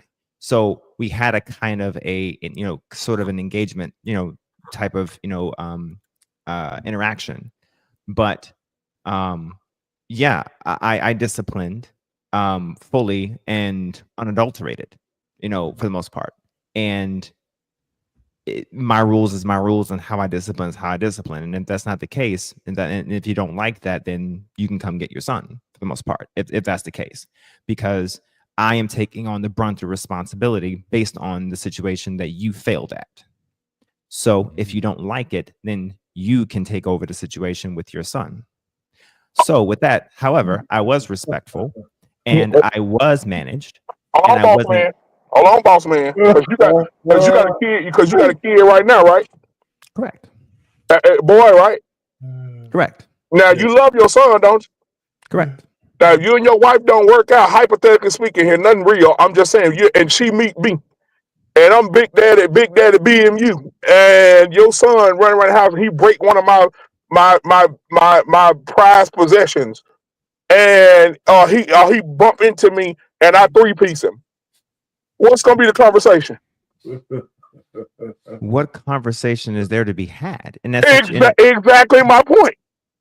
You're not gonna want to have no conversation. We're gonna tear that motherfucker up. See, that's what you assume. Okay, so let's understand something. Let's tailor the conversation. Obviously, we're not talking about bruises and beating and bruises and being abusive in that type of situation like that. Okay, but obviously, we're talking about men and we're talking about young men, and that process is not nice. That process is not soft. Let's put it that way. Well, at least it shouldn't be. It can look nasty, okay, and it can look like, a bear, kind of sort of mauling to some degree a baby cub to teach a lesson. Sometimes it can look that way, right? Okay, but they come out better for it. And it doesn't look like that all the time, but sometimes you kind of need a hammer, sometimes a proverbial one, obviously, right?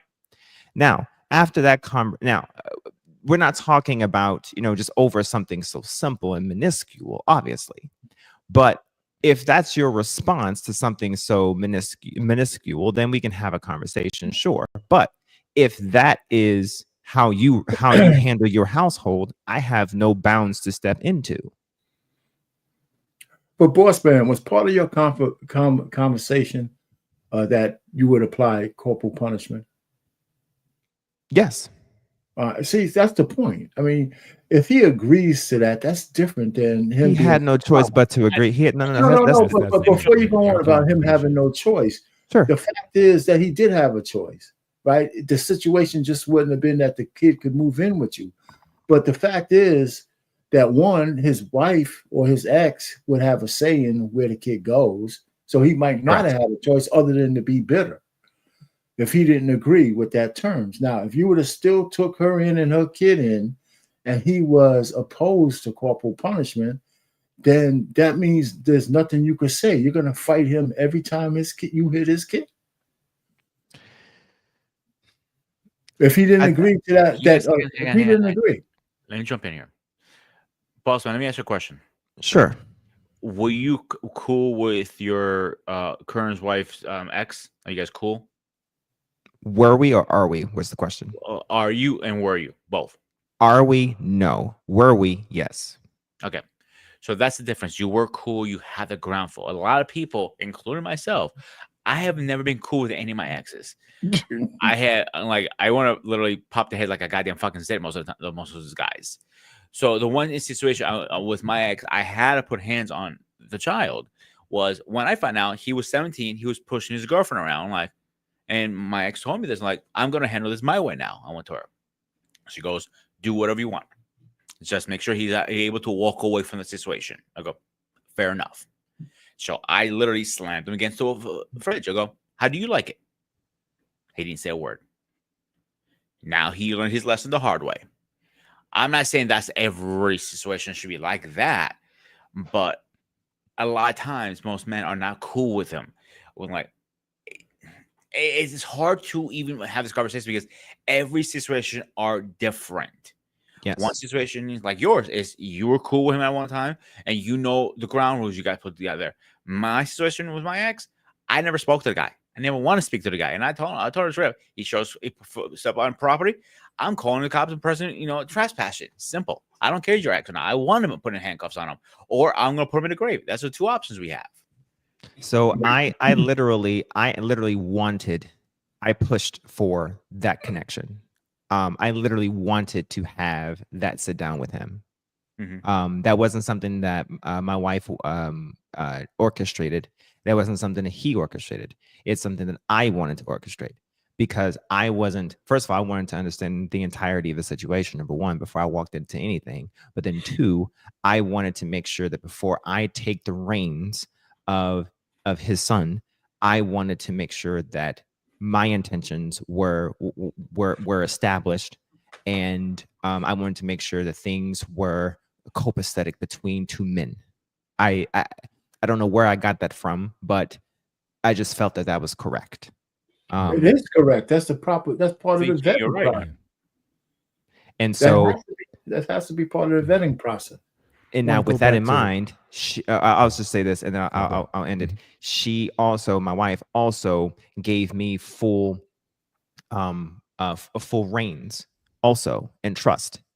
and to be able to parent and to and to reprimand without stepping in and getting in the way also. So there was trust and understanding on both aspects, to understand that I meant well and there was a purpose and a plan and on an honest love and intent towards my stepson, is how I took it and say it over. See, you know what, boss man, you know what you just said is great, but this is one of the things I don't think we talk enough about when people make their comments about, you know, taking on a woman with kids. Even whether you have kids or not, as a man, you're not in a relationship with just her. You got to have a relationship with her ex, and that part of it makes it so unattainable to me. I can't imagine doing that, right? I mean, and I never did, but because in a good step parenting relationship, when the father is active in any kind of way, you can't have just a relationship with the woman. You got to have a relationship with her ex. You know, and that part of it is like, man, why would I want to start something like that? But that's just me. But some people, some men could do it.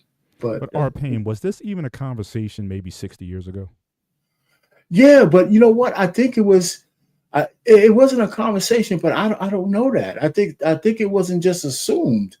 I think it was easier to have that relationship with the ex, because it just seemed like the stepdaddies of the past, the woman somehow was a better woman.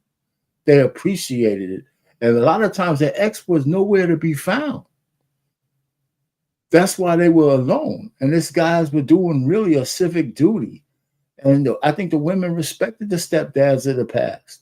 That's just really not true today. Right. But I don't know if it was a conversation. Like, let's say if she was a widow, right? And she had kids. Well, widows are different. Right. I'm just saying, but even like now, even in the same situation, if you're a widow or whatever, the woman oftentimes today's woman will still say, I don't want you beating my kids or whatever. Was that even a discussion 60 years ago? That part of it, back no. in the day? No. Or the idea is if it was a step situation, maybe divorce or whatever, okay, I got to have a conversation with your ex or whatever. It's like, no, if I take you on, I'm taking all this. And the woman complied with, that's the way it is. In the clip, and you even said yourself, the woman was part of the issue in that she allowed that situation to escalate. I don't know how well she was even watching her son. If her son was engaging in drugs in the house and everything. And then the she didn't do a lot of mediation between her new husband and her ex or whatever, that, so there was a lot of things that weren't picked up, where it's like back in the day, it was like if a guy was going to marry a woman with kids in the 50s or whatever that time period was, that golden era that everyone talks about, it wouldn't have been a discussion. He's the man, his house or whatever. If he's got to beat you, whip, belt, whatever it was, that's just the way it was. You understood. Women were different back then. But now it's like everything is a choice, and that's part of the confusion, because there weren't no clear boundaries in terms of what could and what could not happen. So. And well, you're right, and I agree. But back then, there was still culture. There was still environmental factors. There still was shame. There still was all kinds of shit that governed the way we dealt with each other. That's all gone now. It's all gone now. It was a different time back then. Can we all agree on that for a second here? Yeah. Right. Okay. Well, I'll be honest with you guys. Like, if he came up to me and said, "Listen, what happened to my ex, is between me and her, well, whatever, but I want to talk to you as a man about my kids." Okay, sit down. Let's have a conversation. Right. And go back to that scenario that you talked about with the son. So you say you pushed up against the wall. What if he retaliated? He wouldn't. What if he did? He wouldn't, trust me. So fucking boss, man. Just play along, brother. If he swung at me, and most likely he's gonna miss, or I'm gonna block it, I'm gonna swing even harder. She told me, as long as he walks away, you can do whatever you want. Like, you gotta be able to pew. I mean, I'm not trying to be derogatory. I'm just saying it's necessary. If you're going to take on an active father, in a stepson's life, you have to have a relationship with him. Mhm. You can't But get I had along. a decent relationship with all of them, but I looked at her like, listen, I'll speak to him first. Spoke to him, continues doing it. I know he thinks he was joking, but it wasn't joking. When you're pushing a female around, like people don't see like that. And I saw him do it. Like, okay, he's pushing a little bit too hard. I explained, like, dude, you got to back off. If you're gonna joke around a different way. You're 17, you don't know any better, like whatever. And continues doing it. I'm hearing this from his brother and two sisters. Okay, now I'm gonna have a problem. And I looked at her like, listen, what do you want to do? I'm like, if you want me to get involved more than I already have, tell me how far. She goes, well, as long as he walks away, you can do whatever you want. I want to. But what happened to his father? Where was his father in all of this? He only cared about making money. He didn't give a shit. He was in New York. He never came up. Like the only time, even for his graduation, he never showed up. He wasn't even there for his own birth. Oh, so that's different. No, he wasn't around. Yeah.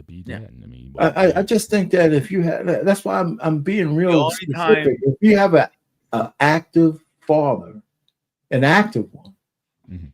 and you take on the ex-girlfriend and you marry or whatever you want to do with her, you got to have a relationship with the dude, man. no question. Yeah, so he in his situation, and I'll have to talk about this on my own segment, but Okay. he was active, and then all of a sudden, and I'm speaking on this in a situation of I've spoken to him about their situation. So because I didn't get one side of the story, I didn't get her side, I got both of their sides and confirmed before I made any decision.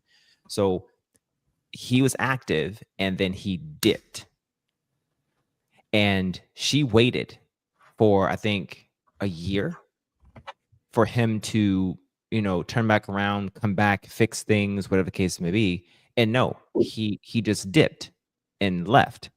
And so she couldn't take it anymore, or she gave him multiple options, multiple chances to come back and resolve. When I mean dipped, I mean literally they were living together and then he dipped. Literally.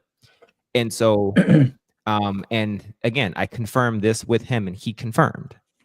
So that's what happened.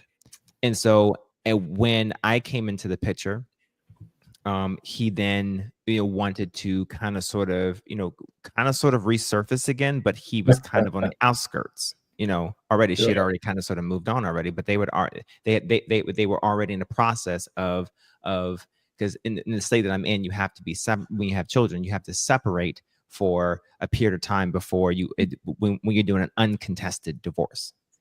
So, and that's what they agreed to. So with that in mind, yes, he wanted to be active when someone else came into the picture. Of course. But as long as she was, roughing it out, sticking it out, and waiting for him, whatever, as long as he had the quote unquote power in a sense, he was perfectly fine just being. So, but boss man, can we take it from you and your personal situation, just Sure. in general? Let's not talk about your personal situation. But you would agree that if in any way the stepfather, if he had a son or a daughter, and you took on a woman, that you have to have that relationship with him, good, bad, or indifferent, right? I agree. I agree, because the moment that he wanted to be a part of, I left the door open for him to basically be as active as he needed and wanted and desired to be. You're absolutely right. I think if the biological wants to be active, there has to be a triad of a co-parenting mingling situation. Yes. Right. And is there a certain a level that he has to earn? Because again, the question was raised earlier that he should have had, the father should have had custody already. If he's just getting out of prison, if he's still on parole, I mean, what would qualify him just because he's biological that he should even have that right or not? So I still, so shouldn't there be a level that you should be able to see where this guy would have the umption to have that conversation with you? If the guy hasn't been active, if he hasn't been around, especially in the scenario that you were saying, I would think he would have to build up some credibility with you to even have that conversation.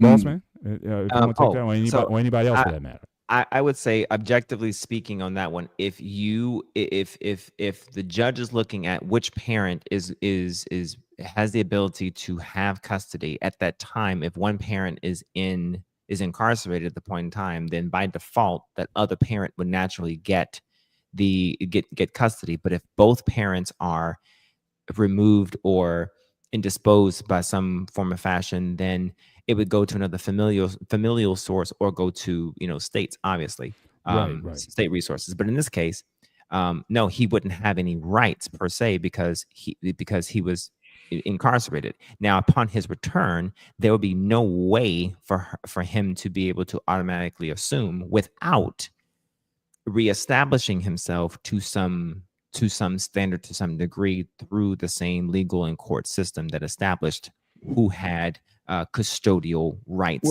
Well, not custodial though, just boss man and Mr. Bennett. As soon as he got out of jail, his blood was enough for him to have say. No. Yes. Wait a minute. No. Let me just say this. Wait a minute. I'm not saying in terms of taking a kid over, but that's still his kid. But especially if he's on a hook to pay some kind of child support, the state says he has some. If he was absolved of any rights for the kid, that's one thing. But as soon as he got out and got a job, if he was on child support, he would have to pay. Unfortunately, that's not how that works. So okay. Yeah. Okay. Let's say, all things being fair and all things being equal, if two parents, both father and mother, sign the birth certificate, then they both are assigned dual custodialship, right? Okay.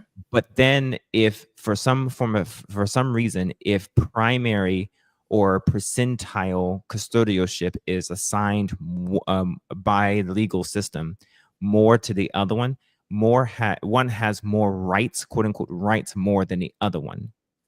And so in their case, 100% custodial parental rights were bestowed to the mother in the case, because his rights were paused because of the fact that he was incarcerated.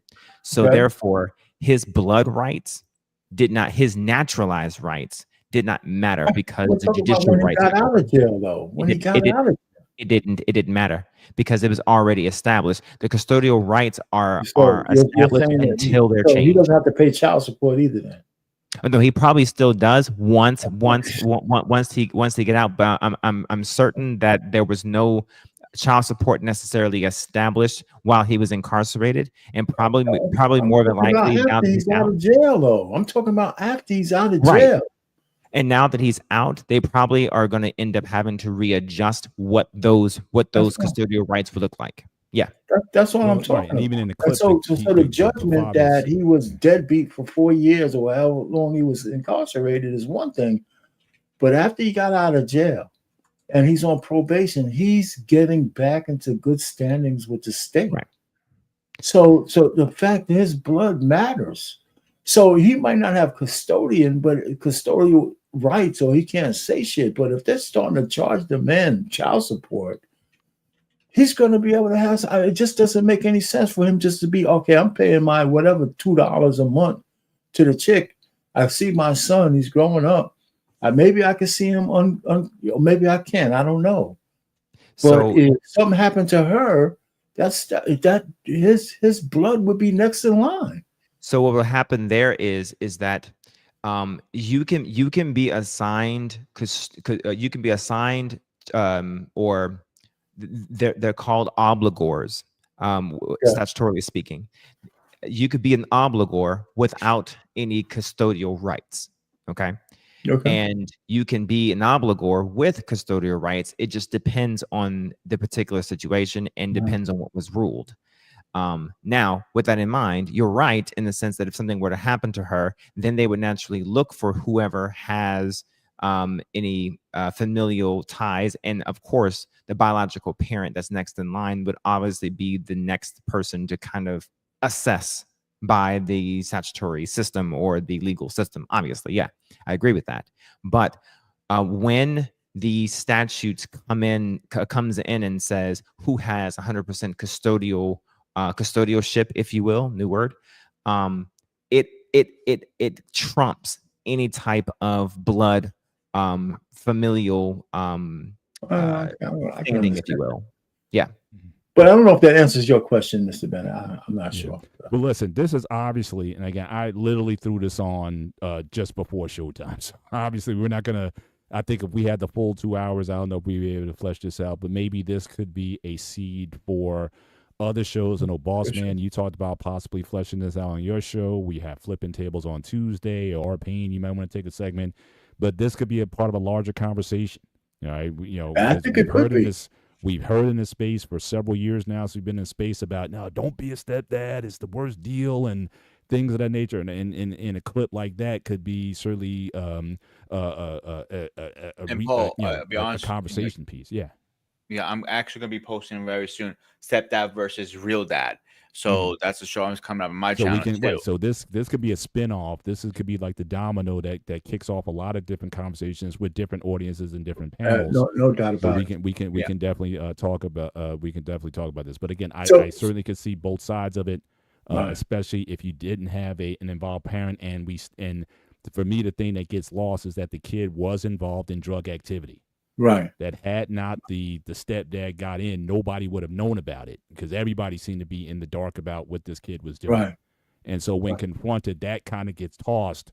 Only how the kid was treated, not necessarily the road or the associations or anything that went with that. And that oftentimes get lost in the conversation because everybody's emotions are so raw over how they're feeling over things. But the kid obviously has been doing stuff. So I think that this is certainly something that could be, again, a conversation starter on, again, these type of relationships for those who have successful ones where you have a successful parented partnerships. I know my man, oh geez, I'm having a brain freeze right now. Tom Brady had one. No, in these spaces, not E Money, the big guy. Oh geez, A lot of big guys Shaq? out what's that? You're not talking about Shaq, are you? No, What- not in these spaces here. He's a frequent guest on a lot of Oh, shows. you He's talking married about to Either Man? Eat a Man. He's married to an Asian. He's got a a decent relationship with his wife's ex and things like that. So again, there's positive ways these can work, but again, you're also going to have different philosophies. If you are a staunch corporal discipline type person, and the other person is not, or whatever, then that could be problematic for a relationship going forward. Those are certainly things where you may not be able to come to terms with the proper way of doing things if you have a certain philosophy. So hopefully we can have that in conversation. But I think the thrust of this conversation tonight has been about, at the end of the day, it's been about families, and holidays are supposed to sort of represent the best of these families getting together, where they can recognize and honor each other as family. And what we're seeing here is, with the breakdown of the core family in general, holiday gatherings are less pleasant, or less frequent, or less attended. And we're even seeing in mixed family situations, there's problems. So at the end of the day, we still have these issues with, again, how can you get families fixed in whatever configuration that it may come in order for people to produce, hopefully, healthy, functioning adults. And again, I can tell you, we've talked a lot in these spaces. You can go back about percentage of it. Stop. We've covered some of those subjects too in other spaces and whatnot. So again, you can go back and go look at those, or we may have to bring that up again and dust some of the dust off of that. But I first, I just want to thank Solar Art Pain for certainly joining the conversation tonight. BMU, I knew I would get your blood boiling a little bit. My man was at a gas station. My man said, "Hold on, I gotta pull over and I got this conversation." Boss man, thank you for your contribution to this as well. And the chat, which has been very lively tonight. Again, Edward Gilbert and Milani, Catelia, Lady Navoa stopped in here tonight. My man Eric was here earlier. So for everyone who participated tonight, certainly we appreciate you being here and being part of this conversation. And certainly looking forward to another one. But we're going to have the closing thoughts. So, certainly Arpine, again, thank you for joining us tonight. Any closing thoughts on either the first topic on holidays or anything you want to talk about before the show, and also plug what you got coming up on your show. Yeah, I think that we just touched on a little bit, but I think that we talk about baby mamaism a lot, but the angle of the relationship you have to have with the outside person, whether it's a man or a woman, right? The biological father or mother, if you're in a step relationship. I think that's a whole conversation in itself because it has to happen, right? It just has to happen in order for you to have a good relationship with the person you're marrying. So that's a good conversation. Because you don't have to point fingers. It's just a natural thing where it needs to be discussed because there's going to be all kinds of spectrums of how that could happen. And even tomorrow, I'm going to do a Pop the Balloon. It's a reunion show. I guess a recap, right? The two people who met each other, they're coming back and they're going to talk about how the date went. But I'm going to start out with the dynamics of how they got together first, just shortly, so you can see a little bit of who they are. And then when they're sitting down with Arlette, how the date went, and then you'll see the dynamics of how they treated each other afterwards. Right. I think it's really, really interesting about these two people and how they saw things differently from the woman to the guy. And I think that's all right. So I'm going to do that tomorrow. It's an easier show as opposed to talking about politics and all that other stuff, numbers and shit. So again, we should have some fun with that. Absolutely. So again, definitely go and join tomorrow 7 Filtered tomorrow 7 p.m. Eastern Standard Time, but also his own channel, Marriage, Politics, and Sports. If you're not subscribed to him, definitely subscribe to his channel, hit the likes on his so he gets some love as well. But again, certainly we appreciate him in these spaces. Ghost of Sparta, your closing thoughts on this topic. First topic, I would say, like I said originally, like you should not base holidays about gifts or anything else. It should be there loving, caring, and getting fat. The other one about the father, it depends on the situation. It's real hard. This is an argument of millennials. No offense, our pain. But it's just something we're going to be talking forever about. You might say X, Y, Z. I'm excited. It's different situation. So you don't know until you're in that situation. And I never say you're never going to be a stepdad or date a woman with kids. You're full of shit if you say that. So accept that. As always, make sure you hook a brother up for my birthday. I want a lot of subscribers tonight. No, but actually, no. But we're starting a fund me campaign tonight for Peter. Again, he wants to skydive. Next year. So again, it's very expensive. So we need to start a fundraising so that the Ghost of Sparta we can live vicariously through him. Because I don't know about you, Arpane. You can just send me a cash app. Just send me a cash app. It's fine. I'm not drop a cash app to Grooming and Reviews 101. You can certainly contribute. More power to you. We'll watch I don't think your heart can survive the skydive. I'm like, I'm like, like what happened to our pain? He's dead. I just got to survive the stress test I'm gonna have in December. So no, I'm not jumping out no damn plane. Definitely. You mean this month? Prayers for you, that you get a good report on that. I mean, I've had it before. I mean, it's routine with the rest of the stuff they're doing, man. Gotcha. Yeah. Well, again, just want to thank you guys again. Thank you, chat. Another successful edition of the Gray Area. Really appreciate you guys. On YouTube. Yeah. Go ahead. Best show on YouTube. Best show on YouTube. Hashtag the best show on YouTube and on the BMU network.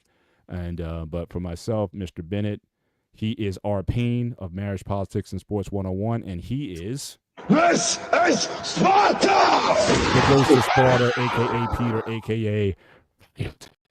This is the Gray Area. You guys have a great week. Take care. God bless. We'll see you next time. All right, guys, another one in the books. Another great episode on the Black Men Unfiltered Network. Listen, we're doing the thing over here. So, guys, do me a favor. Hit the like button, hit the subscribe button, hit the share button. Also, if you want to donate to the channel, which helps the channel, hit your boy Cash App. It's scrolling right here, right there, at the bottom of the screen. And support the channel. But we're happy that you're here, and we look forward to seeing you on every episode. So hit the notification button so you know when we go live. Thank you again, guys, for watching. We out.